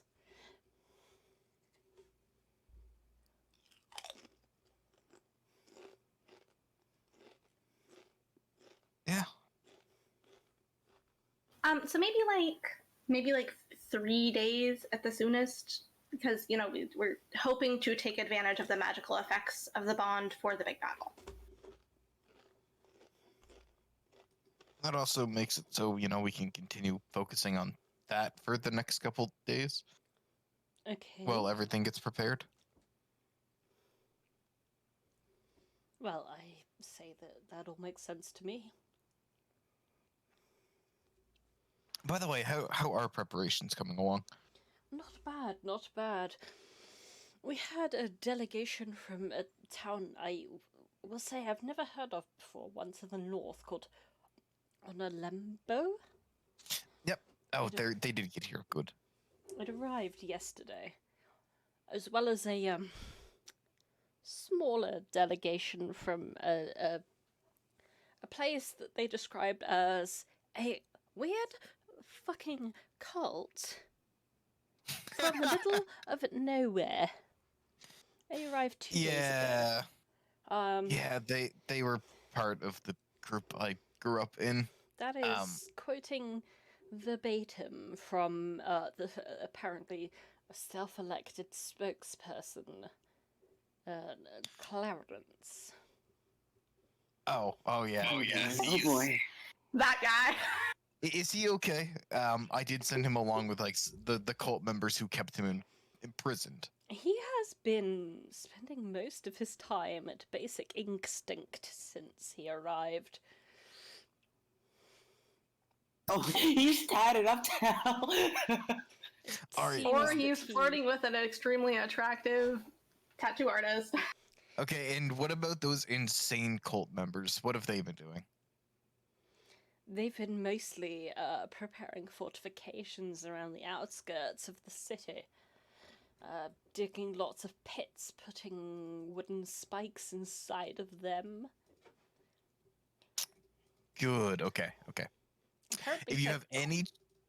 Apparently they're quite good at understanding the defensibility of a settlement. Okay, that's good. If you have any trouble at all with them, let me know while I'm here and everything. I will go talk sense into them because they think that I'm my father through some weird ritual magic.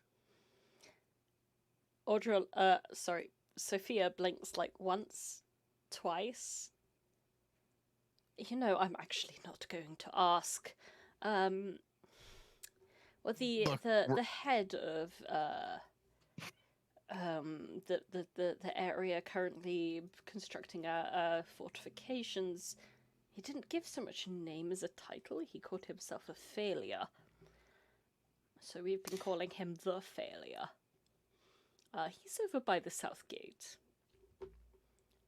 I thought there was like a couple of the actual ones that were sent down. Was there like Jane's gonna look through the other? I thought like there was a Wrath and a whatever else one. I'm afraid they've all been calling themselves either peons or failures. Maybe they've demoted themselves. Perhaps. I don't know how my father ran this weird cult thing. All I know is that killed him. They think that I'm him. So they listen to me. Well, that may be useful. They have been mostly doing their own thing since they arrived here. They also seem to think that we need to evacuate the farmlands, despite the fact that they provide us all of our food. So maybe you could talk to them. All right. Anything in specific that I should get them to be doing? Make sure that they are constructing our defenses in a sensible manner for whatever you know about the forces that are incoming. And, you know, try not to starve the city whilst you are at it. And also, again, congratulations. Thanks. Also, Quinn's back. I brought Quinn back. Quinn? Your little, guard interest? Oh, joy. Can I do an insight check on Sophia? Yes. I feel like, I don't know if this is maybe just a mistake, but I feel like she's talking different.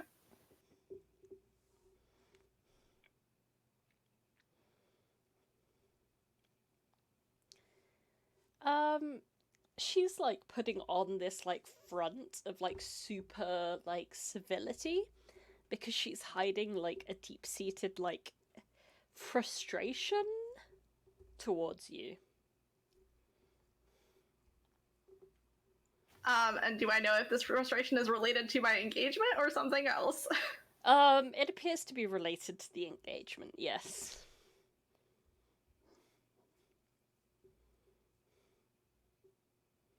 She'll hear in her head, if you're mad at me, you can just say. You feel like There's like a well of emotions that have not been addressed in a decade that begin to bubble up. She looks at you, and in your mind, she speaks.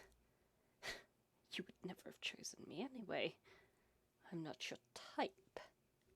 Wait, what? Oh!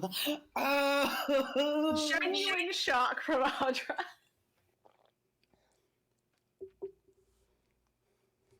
I get it. You prefer people slightly more mask, slightly more violent. It's fine. I was proud to be just your pupil. This conversation is going on just in our heads, right? Uh-huh. Oh my gosh. Audra looks devastated, but keeps the conversation telepathic. It wasn't ever about that. You were my student. I would have never taken advantage that way. I wanted you to. Oh!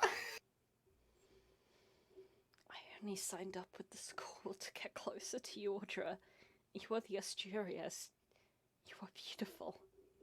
How did you not know that? Audra slowly starts backing up so that she's outside of the 30-foot telepathy range. You sense like a crushing wave of sorrow coming over Sophia. I don't know what to do about this. Can I make an insight check into any of this? Into any of this? Yes, you may. You guys both know that me and Sophia can do this, so. Yeah, Chance is just very confused at this point. Holy shit, Arazid. I swagger. Arazid is also good at insight. You get like a lot of what just happened. I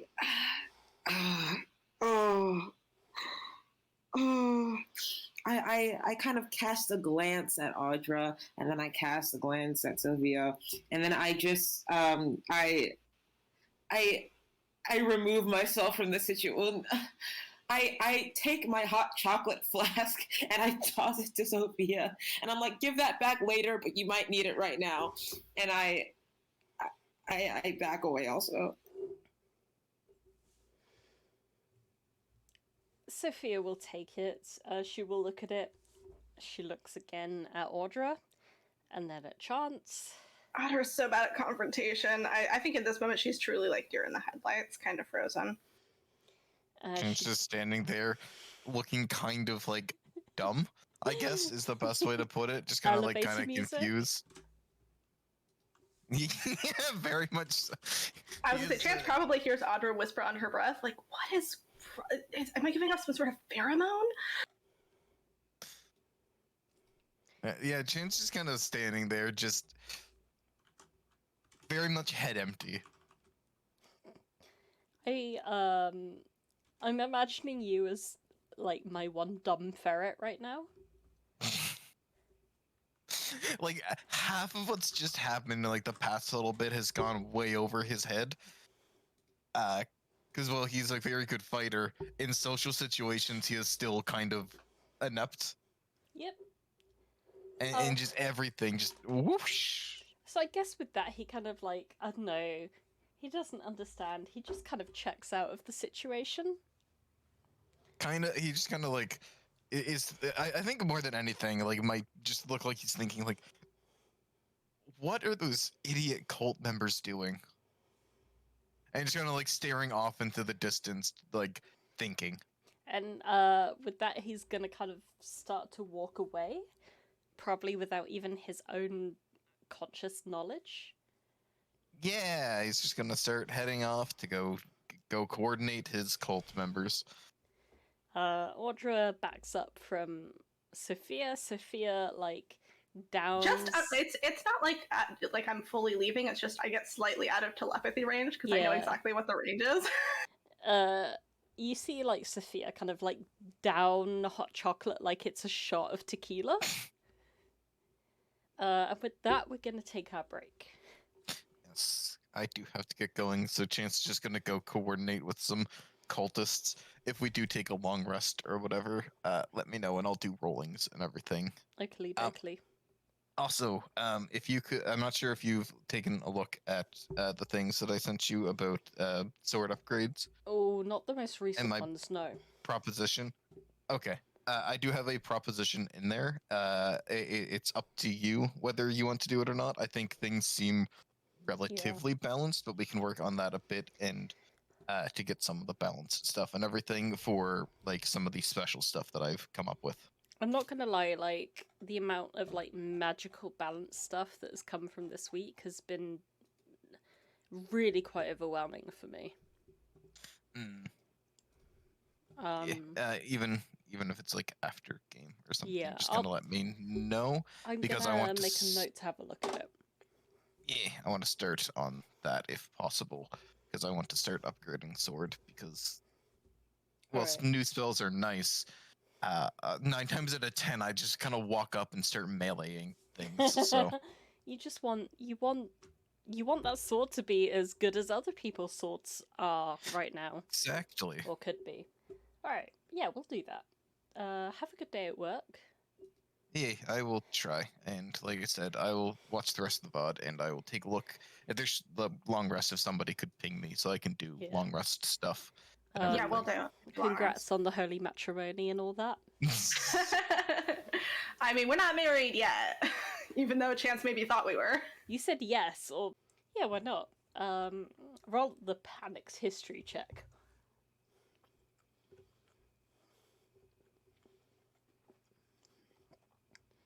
The more you think about it, the more that there are times that kind of jumped out to you as like, she's being like friendly. Or maybe holding something back when you two do get really close.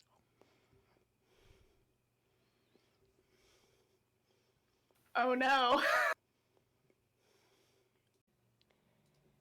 So Audra's gonna go tell Nimrali the good news at the library. And I'll offer to take Providence around and show Providence around if Providence hasn't completely wandered off. Oh, they've completely wandered off. Well, if I find you, I will show you around and show you all the good shit.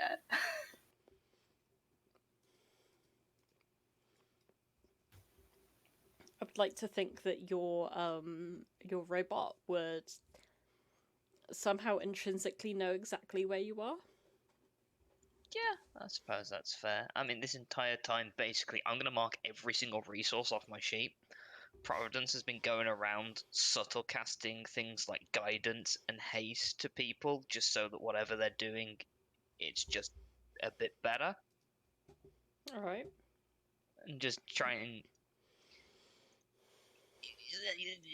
Audra deserves to be happy. In Providence's mind, Providence doesn't deserve that level, or to be near that level of happiness, so we're trying to make other people happy. Even if they don't know it. Do I notice this magic being cast even if I don't notice the source? Is it being subtle spelled? I have a total, if I use my blood vial amulet, of 16 sorcery points, so it is 16 spells or however many spells. Well, yeah, but I would see people like moving at double speed and stuff. I'll leave that to you. Well, that's what I'm asking, basically, if I can intuit what's going on based on what's happening in the surrounding area. That'd be like a perception check, I think. All right. Since you know the party, the city quite well, and they are moving weirdly, in a way that you've only seen people do like around Providence. So you could probably follow the trail of magic. I walk up and I offer Providence a good berry. Oh, alright. Have you ever had anybody confess to you that they love you? Once. Was it like really awkward or was it reciprocated? No, they died. How resistant would Providence be to a hug? You've like if Audra just started to like hug tackle you, what would happen? The Reader effect. The what? Oh, you're gonna bounce me off. So, Zari on Sundays doesn't like certain physical contact, i.e., towards the back. I don't mind. Like one time Regia did it. I broke Regia's nose with a crit. We did sparring. I double crit Regia, and then I believe I also broke Regia's nose really early on in the campaign. Another crit. Zari has a tendency to hurt Regia, and I don't know why. The dice just decide. You're perceptive enough. I'm not even going to ask for a roll. In the times that you've been around her, she has avoided as many people as possible. You've only seen her being hugged by June from the cult, and I'd say you'd pick it up. She tries to stay as far away from Chance as she can. If Chance is in the room, someone else has to be in the room, or she is not in the room with Chance alone. Interesting. Would I be able to intuit why, or would that be an insight roll? I think that would be an insight roll. But the DC would be, I think, determined here by Josh, not me. But I will still invite you to do the insight roll. I was going to set my spell save as the DC, but... So, reveal all of your secrets, magic If I reveal all of them, I think the universe might crack open. If you don't want the whole group to know, you can also DM me. I don't mind saying, because I trust the players. It is for the simple fact that Chance's surname is Kanda, and anytime she hears Chance, she hears Kanda. So she thinks of Masaru, and literally all the trauma associated with that. She's got nothing against Chance, because she talks to him, but she doesn't want to be in the room alone with a Kanda. Oh. Okay, I think Audra will telegraph, because she knows that Providence is more soon enough. Will kind of telegraph that she wants to give a hug by like starting to open her arms and stepping a little closer and making her expression really warm and inviting. I mean, she lets you, but it's just a case of desensitization, almost. It's like she lets you do it because she doesn't believe she deserves that level of kindness, so she takes the personality out of the situation and just goes, okay, it's just physical contact. Gentle squeeze and slowly release. Are you like okay? Yeah, I'm fine. It doesn't seem like it though. It seems like there's a lot going on still from like everything that happens to you, and I thought maybe you might want to talk to somebody about it. And also I can show you around. I can show you all the cool stuff around here. I mean, sure. I've explored a little bit, but sure.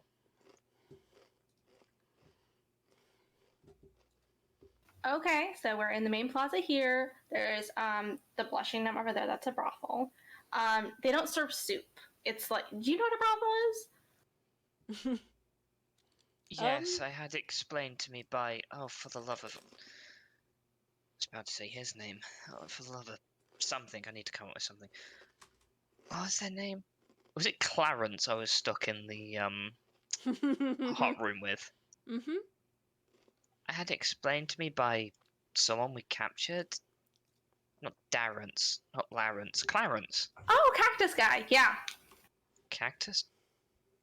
Huh? It's not important. Why were you guys talking about brothels? I'm going to be honest, he started talking about them. I just kind of zoned out. I think it was the third time I got put in there that day. You know that's not okay, right? Eh.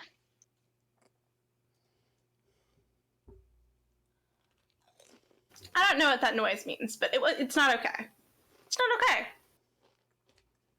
Well, he's dead now, so... Look me in the eyes and tell me that means that you're okay. She looks you in the eyes and tells you that I'm fine. Do you want to roll deception against my insight, or do I just know? You can roll another insight if you like. Nat 20. I think she knows. You pick up on the fact that Providence has just convinced herself that she is fine. And is at the point where she doesn't... To put it bluntly, she doesn't believe that she deserves to be fine.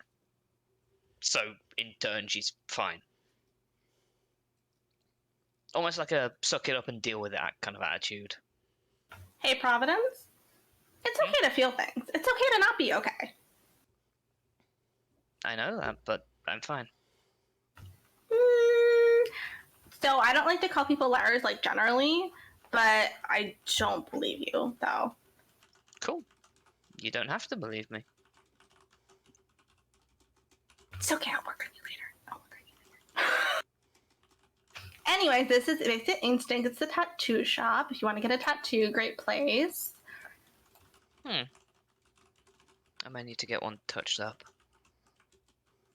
Artemis's Manse, Solaris's Manse, or at least they used to be. They're kind of public buildings now.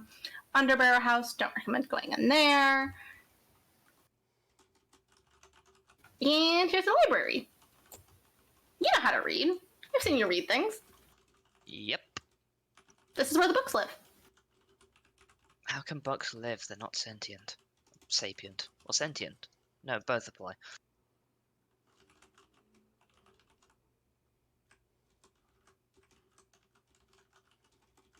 I mean, they're not dead, so.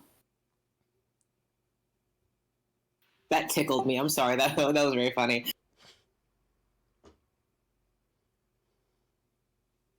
Okay.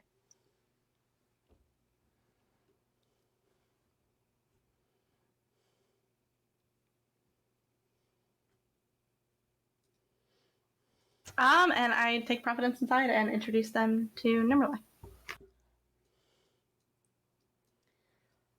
Welcome back.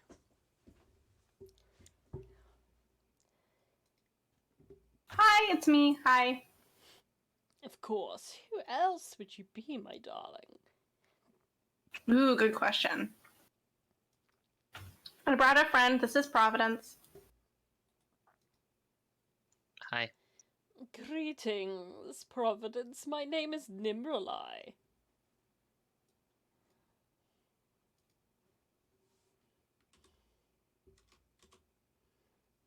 Just stares.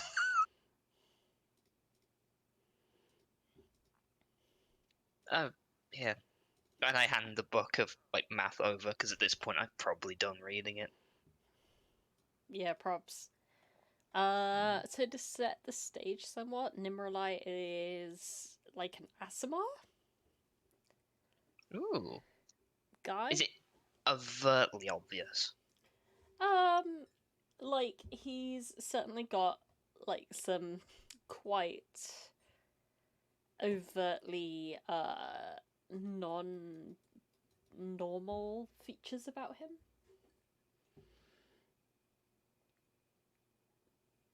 I suppose you probably wouldn't know he was an Aasimar specifically, because you've not encountered one in the cult.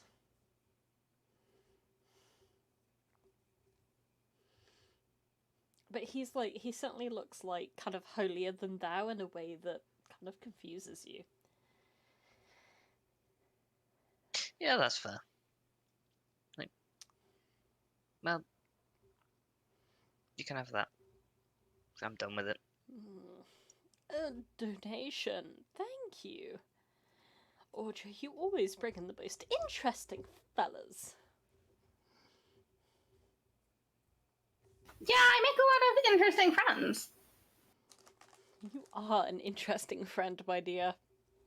Anyway, Aww. Dish Girl, how has it been? How are you? How was the travels? I'm getting married. You're what?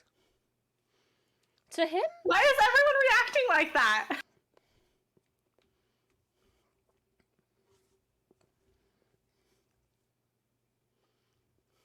Sorry, continue. Like, Nimrali's, like, first instinct is to look at Providence. Who walks out? Read Providence's feminine but androgynous nature as male. Assume that Audra is straight and go to him. No, Chance. I brought Chance in here. Last time I was here. Oh god, yes, of course, him. What's wrong with Well, nothing, I suppose. But just, I don't know him that well. Are you sure that you and Quinn can't make up? Cross his arms over chest. Okay, I see that I have insulted. I am sorry. This is what happens when books are your friends over people. Ignore me, darling. It's fine. I'm gonna go run after my friend who's running away. Okay. I mean, Providence, why are you always walking away from me? Congratulations, etc. Thank you. Talk to me later. I'll come back.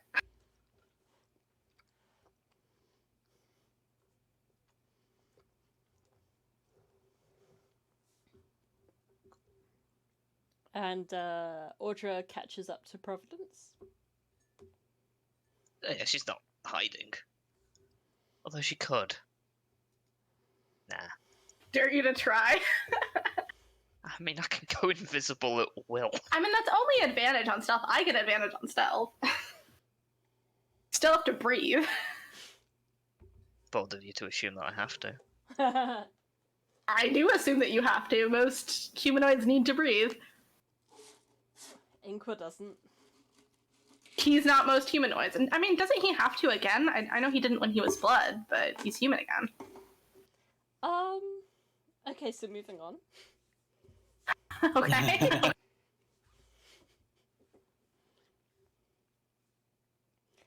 Providence is not hiding herself, so... Yeah, I think Audra will attach herself to Providence's side and just try to become friends by proximity. I would tell you the DC is so high you are not beating that. So, kind of what's on your to-do list? What do you want to do now that you've left the cults,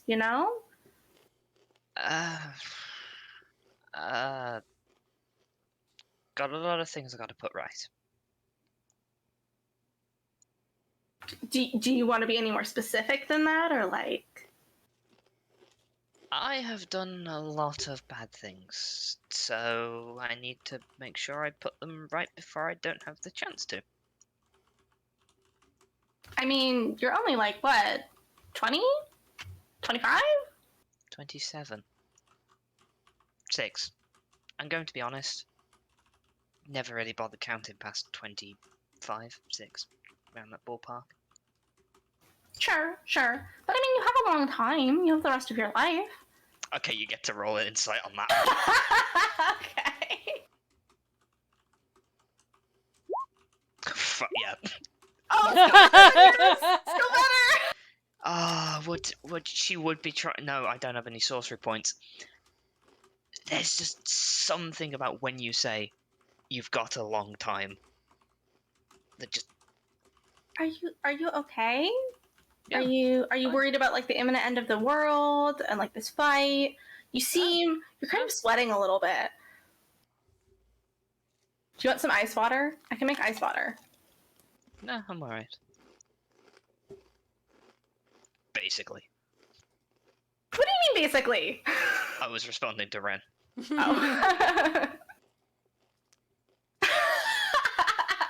It's like, oh, you wouldn't even understand if I told you. Ugh, don't even ask me. I can like heal you if you're like sick. No, it's fine. Can I do a medicine check? Sure. Oh, I'm not as good at this. Shit! Fuck! You got no idea. Perfectly You seem average. fine! You don't have like a fever? I mean, you are sweating a little bit, but you don't have a fever? No. You're not jaundiced. I'm fine. You know, nobody can help you if you don't ask for help. I'm just saying. No one can help me anyway. It's fine. I can help you! I'm great at helping people. You've seen me around. That's basically like my whole thing. Okay. Anyway. This place. Yeah, I mean, I basically just stick by Providence aside and just hope that Providence opens up, which is probably not going to happen. Nope.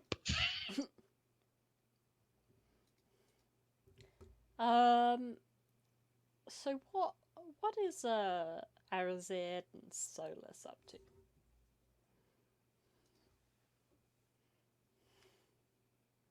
Well, say that Arazid go first if you got anything. Yeah, go for it. Go on, go.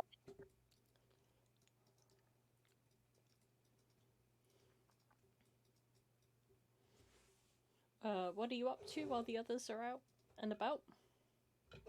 I said I'd let Arazid go first if anything. Oh, that's what you said. I thought you said I wanted to go first, and I was like, okay, you go first. But yeah, okay. I kind of look at Solas and I'm like, is there anything that we should like be doing to help prepare? Because that was painful. What just happened was really painful, and I want to make sure that Sophia's okay. Because I mean that was I don't know if you know what's happened, but that I'll be honest, I sort of tuned out the conversation after, like, she said she wanted a word because it didn't seem like my business. So. Oh, I wish I'd done that. That would have been really. But then she just kind of screamed "what" really loudly, and I was like, "Oh man, full attention." Okay, and I want to check in on her because I feel like the leader of the city should be in a good headspace before we go to war. But I mean, if there's something more important we should be doing, do you want to do that? I don't know anything I desperately want to do. I was mostly just going to find a room and relax for the rest of the day. Okay, I'm going to check in on Sophia. Alright, I may as well. And then I take it Solas will go to possibly the Scarlet Dragon or Artemis's Manse and find like a bedroom and just like flomp there.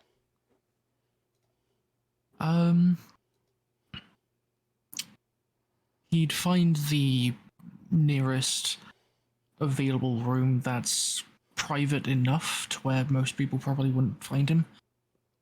And just sit in a corner.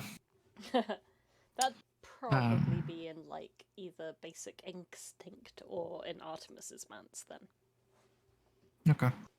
So he'd probably head into the manse and then just find a room in like the back corner of the building that not many people go to.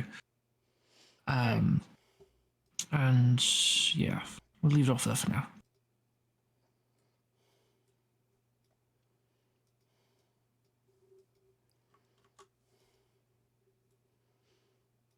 Yep, you the guest quarters are in like the back area. So you go into there and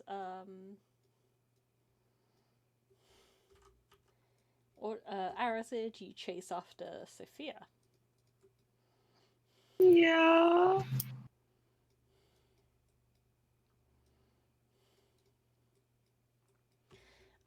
You find her having a conversation with Trim over what exactly needs to be done with the production of grains in the upcoming season. She certainly seems to be like holding something back as you approach. As she finishes what she's saying, she nods to Trim, who gathers his orders and marches away. if there's like a door or a door frame, I kind of knock before I really enter. I want to be as respectful as possible. That's fair, but like, remember in Artemis's Manse, you kind of like head up the stairs, and then there's that area where like last you saw it, Chance was like organizing the defense of Grove. Yeah. She's in like this kind of area right now. Okay. It's quite open, but you can like knock on the banister. I do that. Hello, Arazid. Hi. You have need of my skills? I think I will in the future. I mean, we're gonna be going through an intense few couple of days. Just in general, because there's no, I hope that it goes well, but it might not. And I just wanted to just touch base with you real quick. No.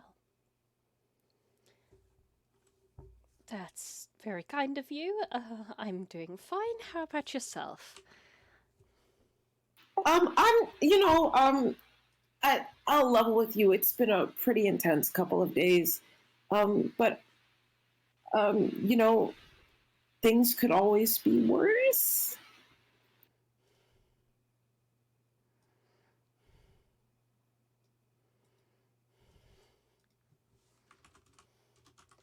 Indeed, they can.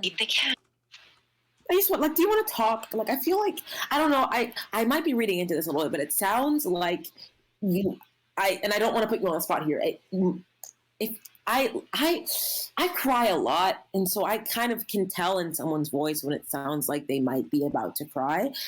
And yeah, I'm picking up that kind of vibe. I couldn't possibly say what you're on about. Do you want to just talk? Are you okay? I picked up some really weird kind of vibes from that last conversation, and it seems like you're very upset. And I want to, you're an important person here, and we can't go forward unless you're good to go forward. And I just want to make sure that you're okay.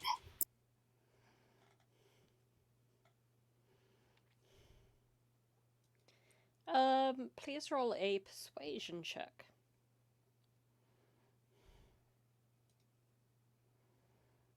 I got a +2. And the dice giveth. Well, look, I'm just having a bit of a hard time with her all. It's one thing if she chooses to eat meat, or, leave me in charge while she, wanders about following her destiny all over the world. But I just always kind of hoped that she would come home to me. Yeah, I get it. It's really hard to not feel important to the person who's really important to you. That's really hard. She's so important to me. She was I was an orphan when I was given to the school. She was the first person that actually really saw me. Yeah. And she's she kind of has that effect on people where she makes you feel important and you're worth something because she puts a lot of attention into the people she cares about. And it's hard to love somebody and know they love you, but not in the way that you want.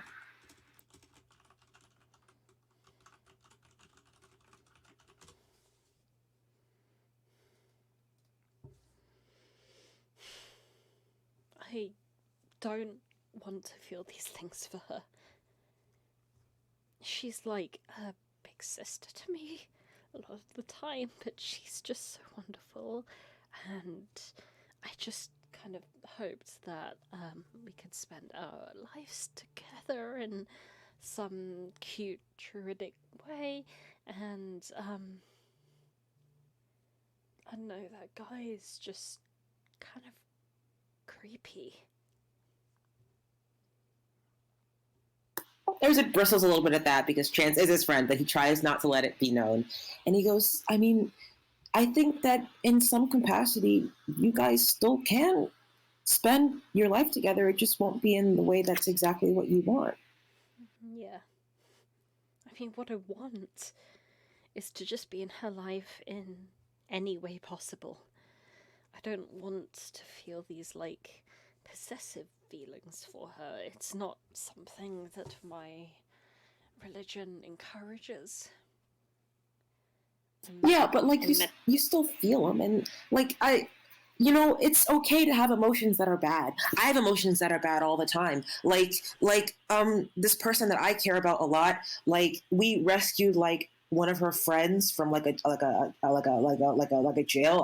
little while back, and I was feeling these like really bad emotions toward him. And even though I know they're not like that at all, and it's like it's hard to feel evil because of the emotions that you feel. But like, just because you have emotions doesn't mean you got to act on them. No. These are troubling emotions, not wanted. It's just, sometimes it's hard to separate one from the other, you know? Yeah. And I do think that no matter what, Audra's gonna be in your life. I don't think you have to worry about that. I know she wants to, once we're done, like, saving the world or whatever, I know she wants to come back here. I need to apologize to her. I need to show her that I think of her as more than how I let on. I think that, honestly, the best way that you can do that is to, even though it hurts and makes you feel like you want to eat your insides alive, you just got to be supportive. And also,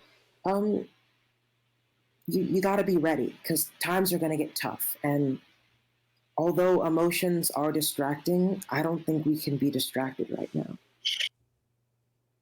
You're right. But, still, I am going to have to, at the very least, attend, if not officiate, a wedding between someone that I hold unnecessary attachments for. And her chosen partner. I think we can leave the officiating to old board. I know Audra's not going to be happy with that, but it might be for the best. Well, the other option may be, Nyx. Oh, that might get a little messy too. Indeed. Though I feel like maybe Nyx has moved on. Yeah, I'd maybe say so. If you want any help with planning this, I can help you because I don't want you to do this on your own. That might like destroy your heart. I can help you. We can do that together. I mean, I don't know much about like this town, but we can do that together. I appreciate that, but I think that at the very least, Audra should be included in the planning conversations. Yeah, I think that's a good that's good. I'm going to go find her. I need to talk to her. Okay, do you want me to stay here or go with, or I can do whatever you want. Okay. You I don't know. Try find a job for that cat lady. Oh yeah. I got you.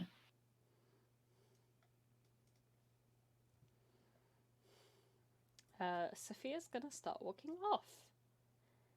Get unnecessarily wide. Getting wide, walking away. Literally walking with that like that wide Stalin meme. She's like doing that like big stretch thing that like some guys have to do to like unstick their balls. It's why Putin. Why did I say Stalin? Stalin is not okay. Stalin is certainly many things. So Arazid like talks to June. Yeah. I kind of hate that I've come up with like a very close character called June and then another one called June. And with your British accent, they sound the exact same to me. But how would they? How did they sound? They also sound the exact same to me. Yeah. Yeah, so there's there's June and June. This is my problem. So how do you Yankees say June with a J and June with a D? June. Exactly. Okay, so you'd say Dune. Because I tried to say Dune to begin with, and I got the shit, like, taken out of me. It's like a sand dune. Come on. Yeah, that's the problem here. We would say a sand dune. Blasphemy. That's so silly. Okay, I will try and reconfigure my brain to say Dune when I'm talking about this cat girl. And hopefully you guys will understand the difference between that and Providence's old cult friend June, like the month. Happy Pride. Happy Pride. Another year passed, and another year where I go to 0 Pride events. I don't really drink, so I like it's there's a lot of that going on. I have been out as some form of LGBT for a decade now, and I have not gone to a single Pride event. Literally ever. I've gone to one when I lived a lot closer to Seattle. Glad to be not alone there.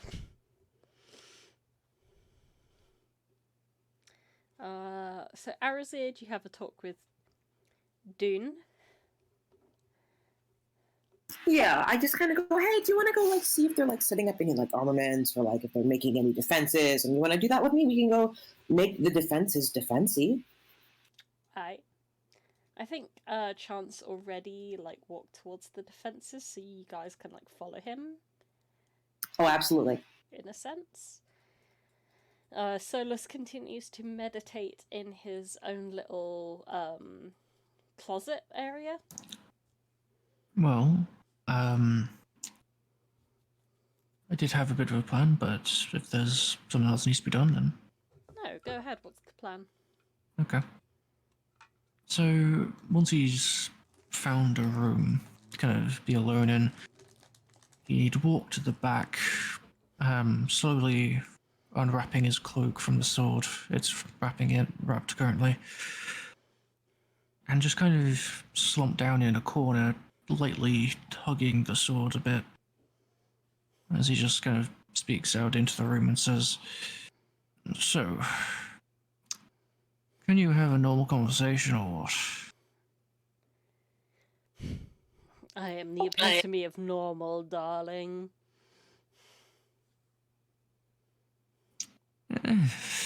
Well, that is Not questionable. Start.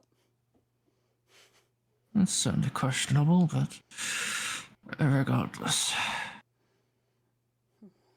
I realise that we haven't really got to know each other quite yet, and I feel like the situation should be important. So you've been notably quiet the past few days, which I greatly appreciate. And so, what's your deal? Well, I suppose I get the sense that you've not really been quite receptive to me as my own natural self, so I've been taking a bit of a back seat. I've been trying to just observe y'all and see where things are going. Understandable. My plans, the iron in my blood, in my body, is taken from that of my mother. I will always be loyal to her. That's quite... Yeah. And this is... Arazid, or... Well, I say my mother more, really, because he birthed me, but the name was Azarkul. Yeah, right. Interesting. Nothing about me is faded. I'm still the colour of his blood. He is my blood. And when he looks in the mirror, it's not my own face that he sees, it's his face twice. Once him, once me. Do you know which is which?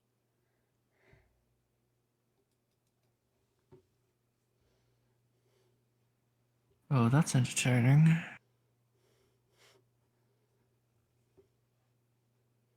Good question. Sounds like a question that you've maybe answered before yourself. Are you simply saying these things to attempt to make a connection with me, or are you simply speaking the truth? It's a phrase that I was implanted with long, long ago, back to my creation. It's something that has always felt quite fundamental. Savvy. Solas, I'd give that an insight. Yeah. Again, not very good, but yeah. You're, I don't know, perhaps, kind of thrown back to your own memories of this quote. Yeah. Your mind is too in the past to focus on the present. He just sits back. So,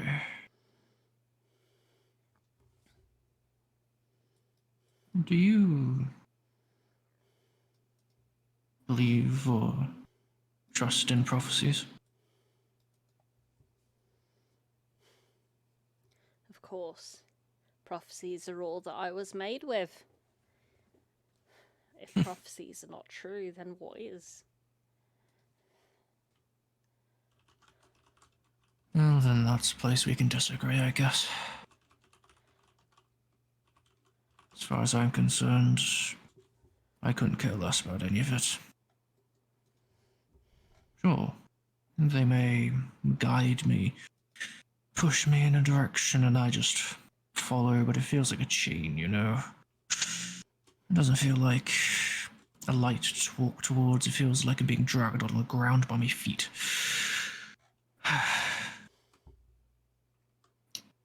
Regardless, simply wanted to know,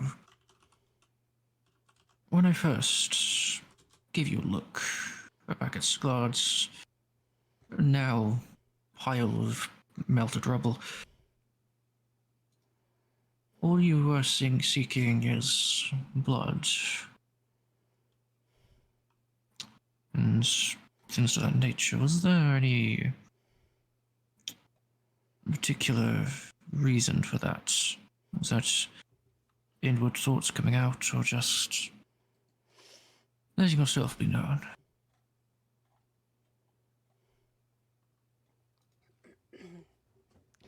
Blood is the building blocks of life. If one was trying to create their own form of life, what else would they be trying to get towards? Plus, I was made with a hunger, Mr. Mekhis, a deep, deep hunger. So you wish to consume the very foundation of life itself? Aye.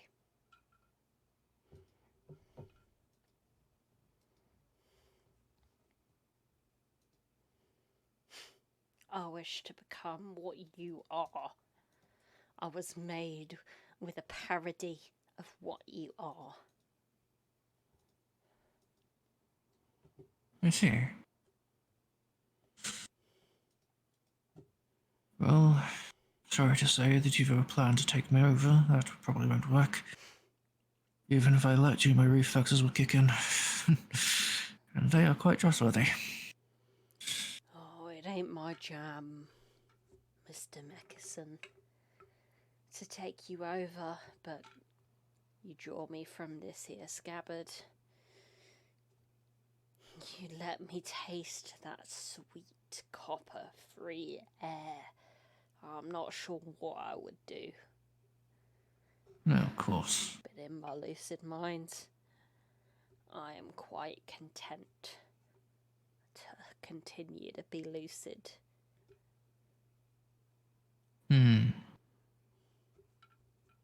Interesting. Fairly good job I didn't draw you against the last opponent. They're pure skin and bones from what I could tell. And the rest were corpses. Not sure how long dead, but... That might have been a problem. Yeah, needless to say I'm intelligent. If it means I don't perform as well, but... Oh, and I hope you don't mind, but, the bond I've established, I've transferred it to you. I'm not sure if you could tell. Bond? What bond? What expectations have you put upon me, you demon spawn? It's just a simple thing. Makes it so, rather than me having to put my weight into everything, the magic guides the blade. Makes things look more elegant, you could say. Makes things easier for me. Magic guides me? Magic guides me to what? Magic already guides me to devour your entire fucking soul. And I am trying very hard, Mr. Mekhis, to not adhere to that. No, you put another level of expectation onto me. I have not. I have simply helped you. It will guide you towards what you desire most in your ravenous state. Blood. All it is... Yes, exactly. It also... to put things in simple terms, it'll mean I am more likely to strike my mark. Make a wound, you see. I'm sure you'll enjoy that. So it is a boon, not a curse. Of course. I'm one of many boons. Curses are not my deal, you see. It seems like this is the beginning of a beautiful relationship. Well, we can hope. Oh, and a final thing. I'm not sure how much you experienced this, but I hope you can endure the frankly absurd amount of radiant energy I channel through my weapons. Radiant is not really been my area of preference. I have been birthed in necromancy, and I was given to that woman as a means to capture a soul and bend it towards the Cool's wheel. Necromancy is what I was built for. Fire magic was okay, but radiant, that's quite a bit different. Well then, maybe you'll be able to feel the warmth for once. Though it also may burn a bit. Not that I really know how that feels, but... Oh. I guess we will just have to give it a go then, won't we? Of course. Mr. Of course. Either way, Next opponent I fight, well, it looks like they may have a pint of blood in them. Expect a call. And he'll stand up and just slowly pace out of the room. I sit in my scabbard, eager and waiting. As he picks up the cloth and just wraps it back round, he'll just say, as always, I'm known to treat my old things well. Though, I can't really say how I'll treat you. As you wrap the pieces of cloth like around the scabbard, the voice gets like a little bit more muffled. Wish for the day when I can enjoy that blood instead of He just nods and says, mm-hmm, as he just casually walks on out. And then, just for the rest of the day, wanders around the city. Unless anyone calls for him. He may indeed see Sophia making a beeline towards the east, where she feels like she last saw Audra. Indeed, Audra and Providence are in the middle of a conversation when Audra spots Sophia looking towards her with a worried, baleful eye.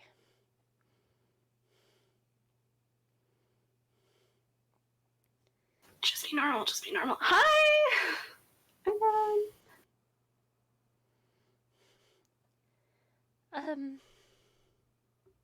May I talk to you? Sure, let's exchange words. That sounds like a great idea. Oh my god. Oh my god. You can calm down. It's all fine. Insight check. Yeah. Roll better than a 2. She seems like she's really grappling with like something inside. But Providence just walks away again. oh, of course. But like she's like calmer. She seems like she's adopted like a bit of an outlook.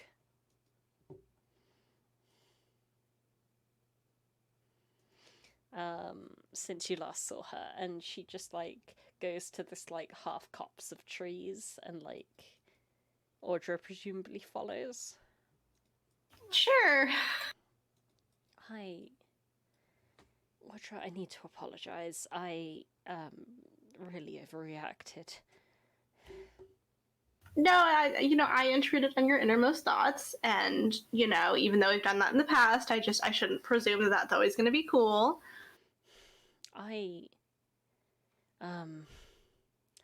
Look, there are some things that I've been grappling with for a while that I haven't truly ever really faced. I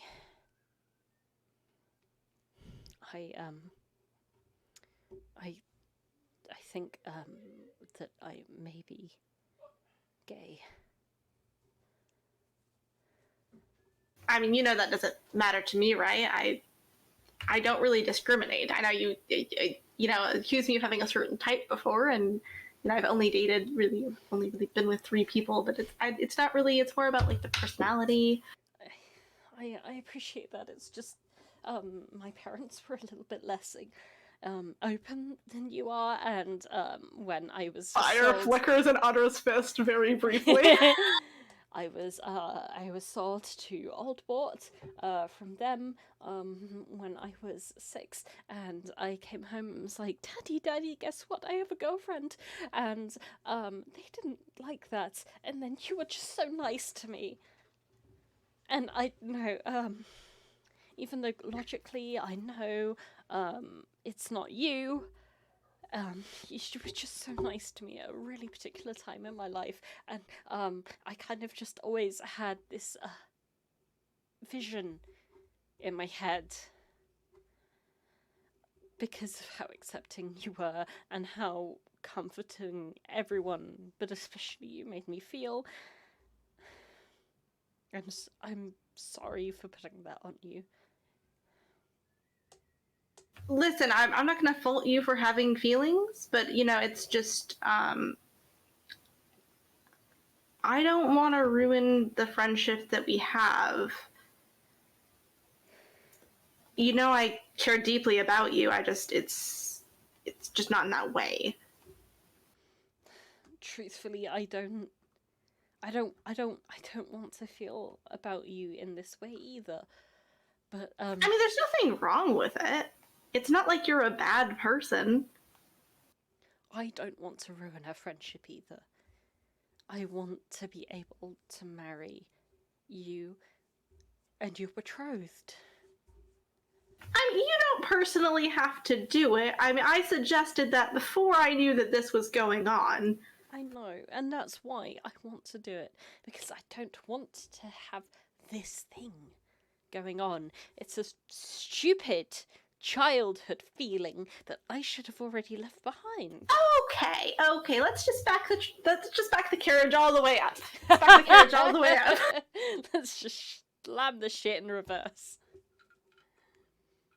First of all, your parents were wrong, so let's just start there. In nature that it doesn't matter if you're a same sex or an opposite sex couple. Of course, a same sex couple is not necessarily going to produce offspring, but it's not unnatural or weird or wrong in any way. I know that. I know of the animals and the plants in nature that they get together and then they change their sex according to the other's configuration. I mean, not always.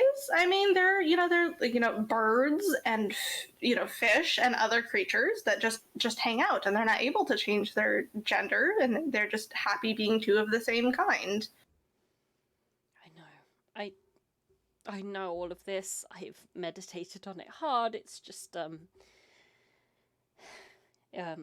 I don't know. You would just. And so nice. Oldbor is like 1,000,000 years old, and that I am not They're more like guidelines. Okay, it's guidelines that if it helps you get closer to the natural world, great. And if something doesn't help you, I just say put it aside. That's my personal. Audra. They're guidelines. They're meant to help you get more in touch with the natural world. But if something is blocking that energy, then it's clearly not helping that. You are so beautiful. You know that. Yeah, I know my face is symmetrical and I'm at peak age for fertility, sure. I'm your soul. You are everything that I can never be. You are truly meant to be the archdruid of this place. Well, I hope one day that's going to happen, but obviously, there's a world outside of Grove as well, and I just want to make sure that everything and everybody gets taken care of before I rest on my laurels. I want to be your right-hand woman. In any way that I can be, I want to help you with this. I want to help you.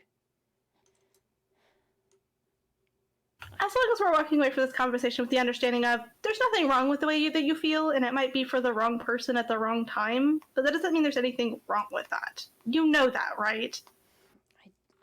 I do. I'm just so embarrassed.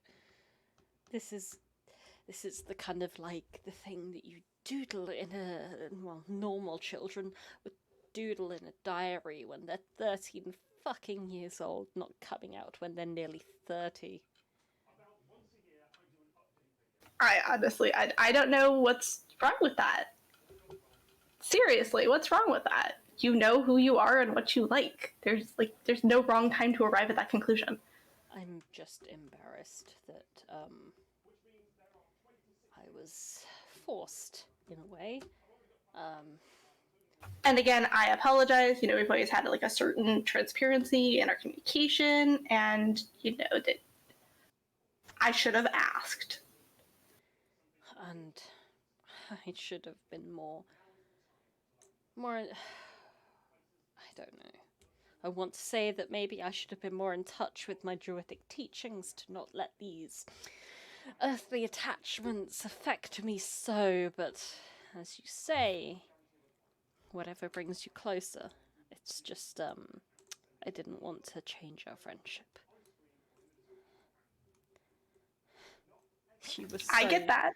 You were so disappointed in me when I made the mistake with that dragon thing.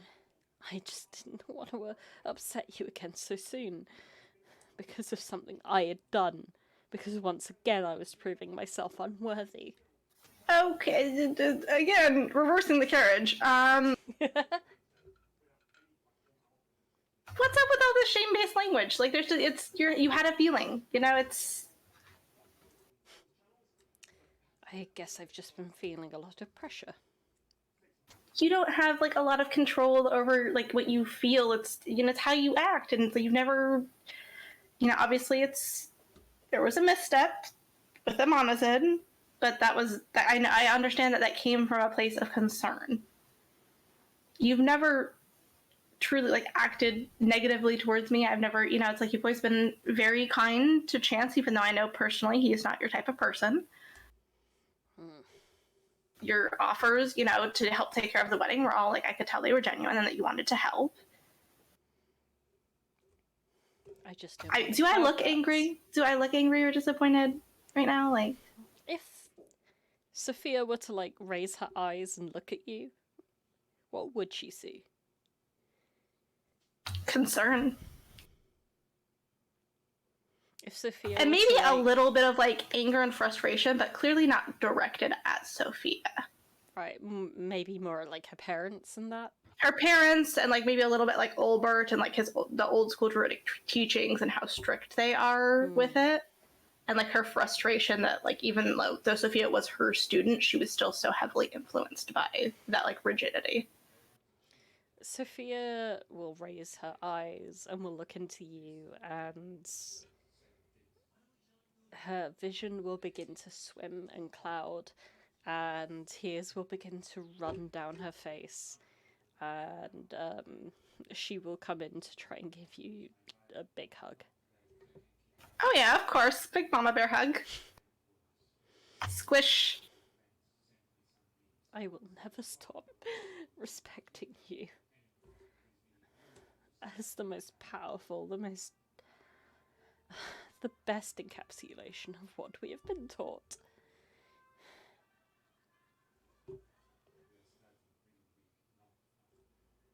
Just don't stop listening to that inner voice.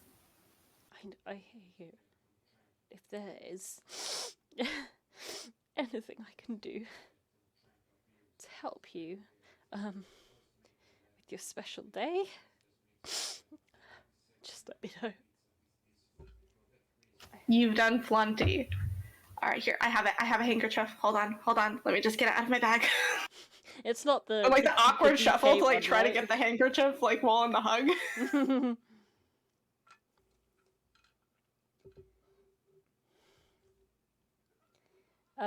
Yeah, you produce, like, a random handkerchief and, like, help dry her eyes. And she'll, like, calm down and apologize to you once again, and then make her excuses to leave. I slip a good berry into her hand before she goes. Of course you do! She seems to just in case you're hungry later, I don't know. Skipping back a few minutes, Providence is wandering around the city. Solas is wandering around the city, and they come across each other like two Spider-Men in a cartoon. God damn it. I love it.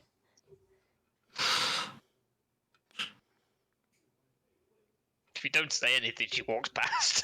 Yeah. God damn it. Solas just gives, like, oh no, it's okay. Oh hey, that's a bit of a nod, but it's like You just get, hi. Bye. Pretty much. Sup, bro? Bye, bro. Yeah. They have an agreement. Alrighty. Arazid takes Dune to the southern gate, where Chance is already there negotiating with... Looking up his name real quick. Palu. Who was formerly the Apollo Justice. Gotcha. Who is currently supervising the digging of holes for the laying of traps later. Oh, digging holes is really hard. Hey! Hey! Do you want help digging holes? I don't know. Do I have anything that can help with, like, making traps?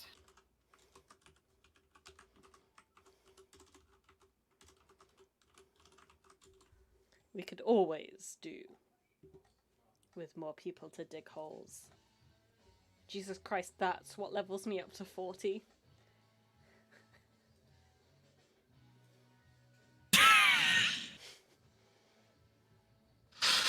Goofy. Need to be said. I mean, Girls, have a half-hour-long conversation on nothing their deepest emotions. Guys, nod. Boom, level 40. I mean, it's nuanced. It's if it's an up nod, it's like acknowledgement, right? It's two-factor authentication via a head nod. If it's a head nod down, it's like affirm, like we're doing something. This is actionable. What's weird is that, like, even though I was raised in, like, a female-only school environment, I always kind of grasped that. Yeah. You never give an up nod to someone you don't know. Yeah. No, it's a down nod to someone you don't know. Up nods for the general public. Down nods are sacred. Yeah. It's like, you're right, mate, versus, we're doing this? Yeah. It's a difference between I acknowledge your existence, other masculine being, to, alright, gear up, we're about to rob this bank. Yep. Okay, so when it comes to digging holes, this is one of my favorite terrains, the forest. So if I make like an intelligence or wisdom check, I can add my proficiency bonus again. So if I dig holes, what would that be? You'd have to spend an hour in that environment before that was applicable. Ah! But after the hour, yes. And trust me, digging them holes is going to take way more than an hour. Oh no, the proficiency bonus is immediate, but after traveling an hour, difficult terrain doesn't slow my group's travel, etc., etc. Right, yep, sorry. Rangers are a kind of unknown class to me. I've been so many fucking rangers and I still don't play them good. Okay, so your proficiency bonus in... 5. So in intelligence or wisdom, I don't know what check you'd make me use for digging holes, but it would be like survival, which is a wisdom. That's wisdom, so I add 5 to whatever I roll. Nice. So essentially, it'd be determining fucking hell, what the best places to like dig holes would be. You know, based on like your knowledge of armies approaching, or just like being able to maneuver between the trees, etc., etc. I already got like a 33, but can Dune give me the help action? I'm gonna say yes, just to see if you can do better than 33.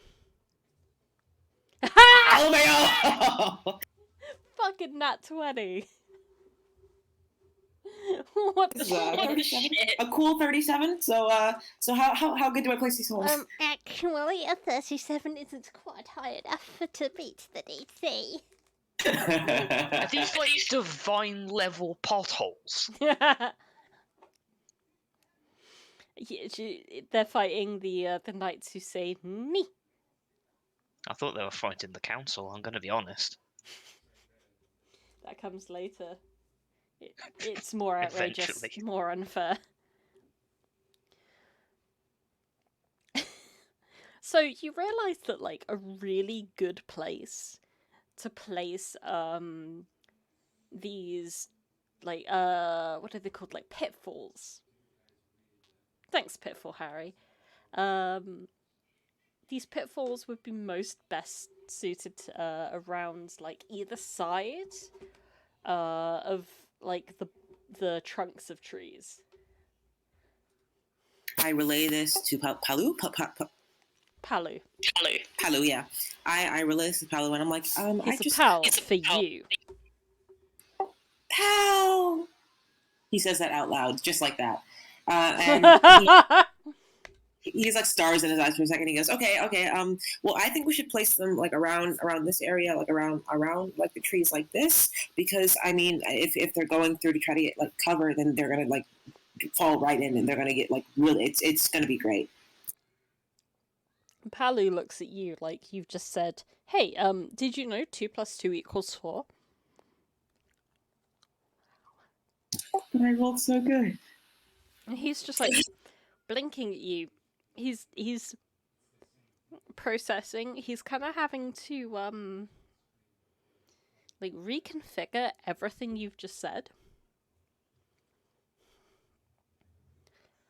And then he makes the order. Everyone begins, including, I assume, yourself and Dune. Yeah, I'm gonna get my chance. You will begin to dig holes in the appropriate places. Basically, if someone were to be hiding behind a trunk of a tree, and then they step out either way, trying to advance forward, they would immediately fall into a pitfall.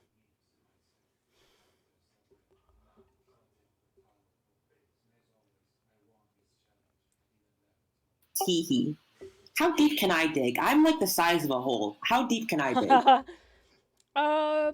You remember holes, right? Yeah, I do. Remember how, like, the smallest one was able to dig the bestest, fastest holes? Yeah. And, like... Zero. Yes. Hector Zeroni. And he was able to dig holes that were the height and breadth of his shovel. Yeah. That's basically what you do. I'm a speaking. I'm just saying. I'm like, come on, guys, we gotta go. We gotta hurry.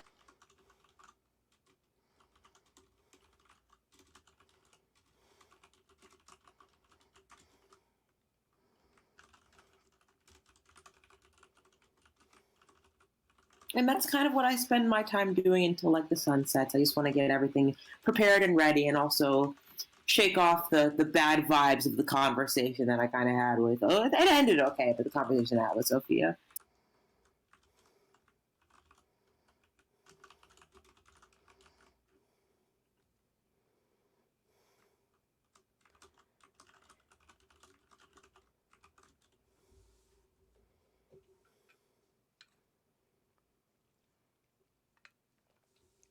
Alrighty. Does anyone else want to do anything specific? Yeah, I think so. You're heading to the library? Yeah, I've got this shard of the old world necklace, which, like, what does it look like? It's essentially like, it's a silver chain with like really small, delicate little silver loops, and there are 6 different crystals that are hanging, like 6 different pendants. Okay, it's kind of what I thought then. Yeah, each of them is a different color, which I think I described in the... Yeah. Which hopefully makes some sense. I really tried to guess. Yeah, the only one I need to clarify mechanically, which could be done out of game, is the Feywild one, because it says you can't use it again until next dawn, but the shard recharges. We can sort it later, that's fine. Yeah, that's fine. I basically want to do research on this thing. On this, these shards of the old worlds. Yeah. Specifically all of them being together like this. Because I know she looks at the scars, looks at the magic, then looks at this thing, and is sus. And does not trust this in the slightest. Nimralai will take you over to the scriptorium. where their more rare texts are kept. You will be shown some of the texts that Audra has seen, those on like other dimensions, you know, things that nowadays are just fairy tales. You're able to learn a fair amount about the existence of these different dimensions, these different planes, why they exist, why they have the effects that they do. I have a history lesson.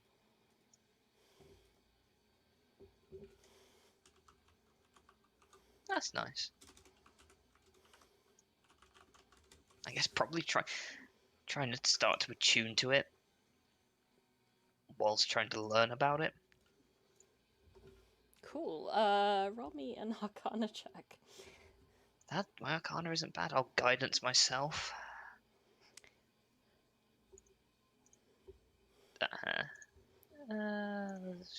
16. Yeah, 16's pretty good. You're able to get through the texts in a fairly economic fashion. You learn a lot about the basics of, like, the astral plane, the Feywild, the Shadowfell, the Far Realms, and the Outer Realms really baffle you. They're essentially, you're now being introduced to the real dichotomy of, like, good versus evil, lawful versus chaotic. How neutrality plays into all of this, and it swims with your brain. And the Far Realms... Neutrality... Sorry, I did cut you up. How does neutrality play with that? Neutrality seems to play in a it's everywhere and nowhere type of way. Oh my god. It's like the vibes. Like, neutrality is almost like looked down upon once you get out of the material plane. You're made to pick one way or the other. And for someone who didn't even know that there was more than one plane of existence, this is really overwhelming.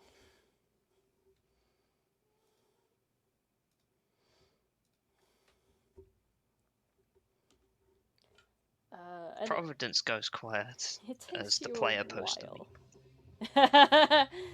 It takes you a while to, like, figure that out, and then you're also, like, trying to attune to this necklace that definitely wasn't just built for you whilst you're doing that.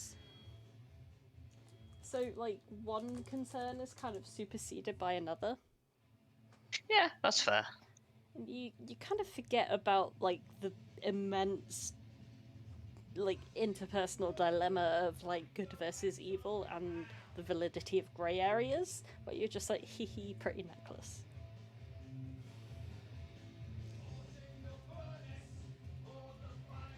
Yep. Yeah. Alright, Solas wanders about. Audra finishes having a very heartfelt conversation with Sophia, and they go their separate ways also.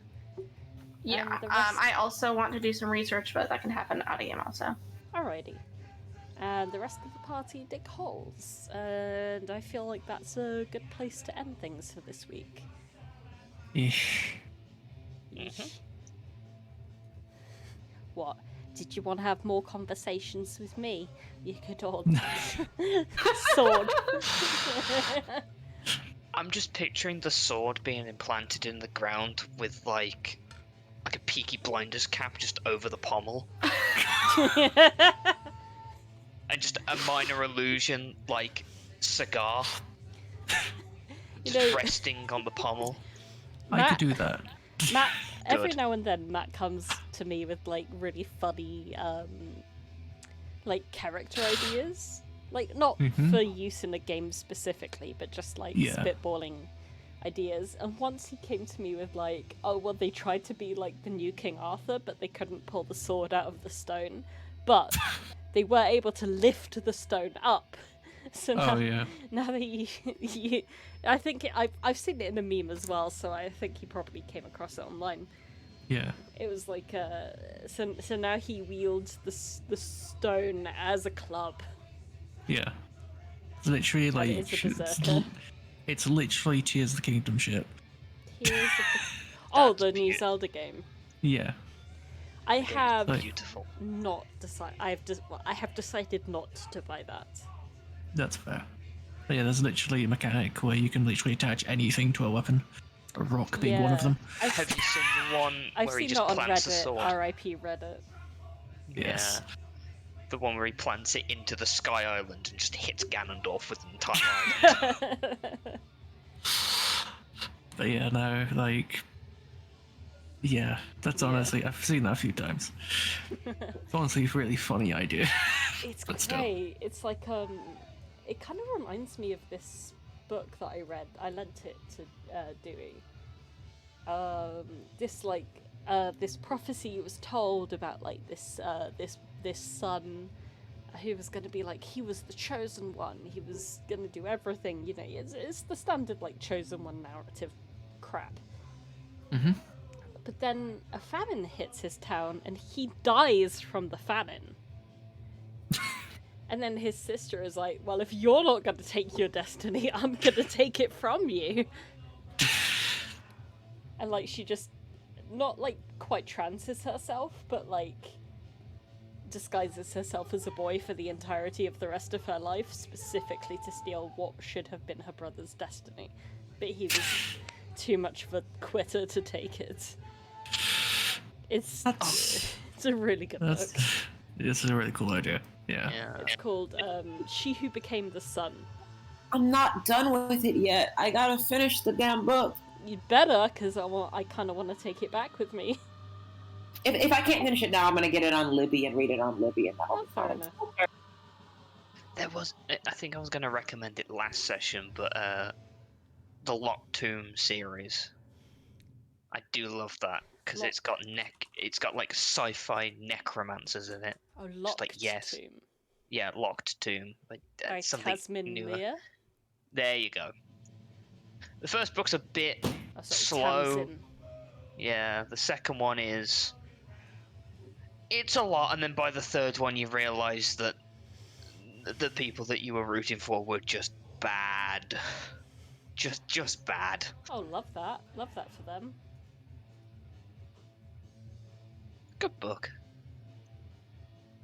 Well, good book series, rather. Oh boy.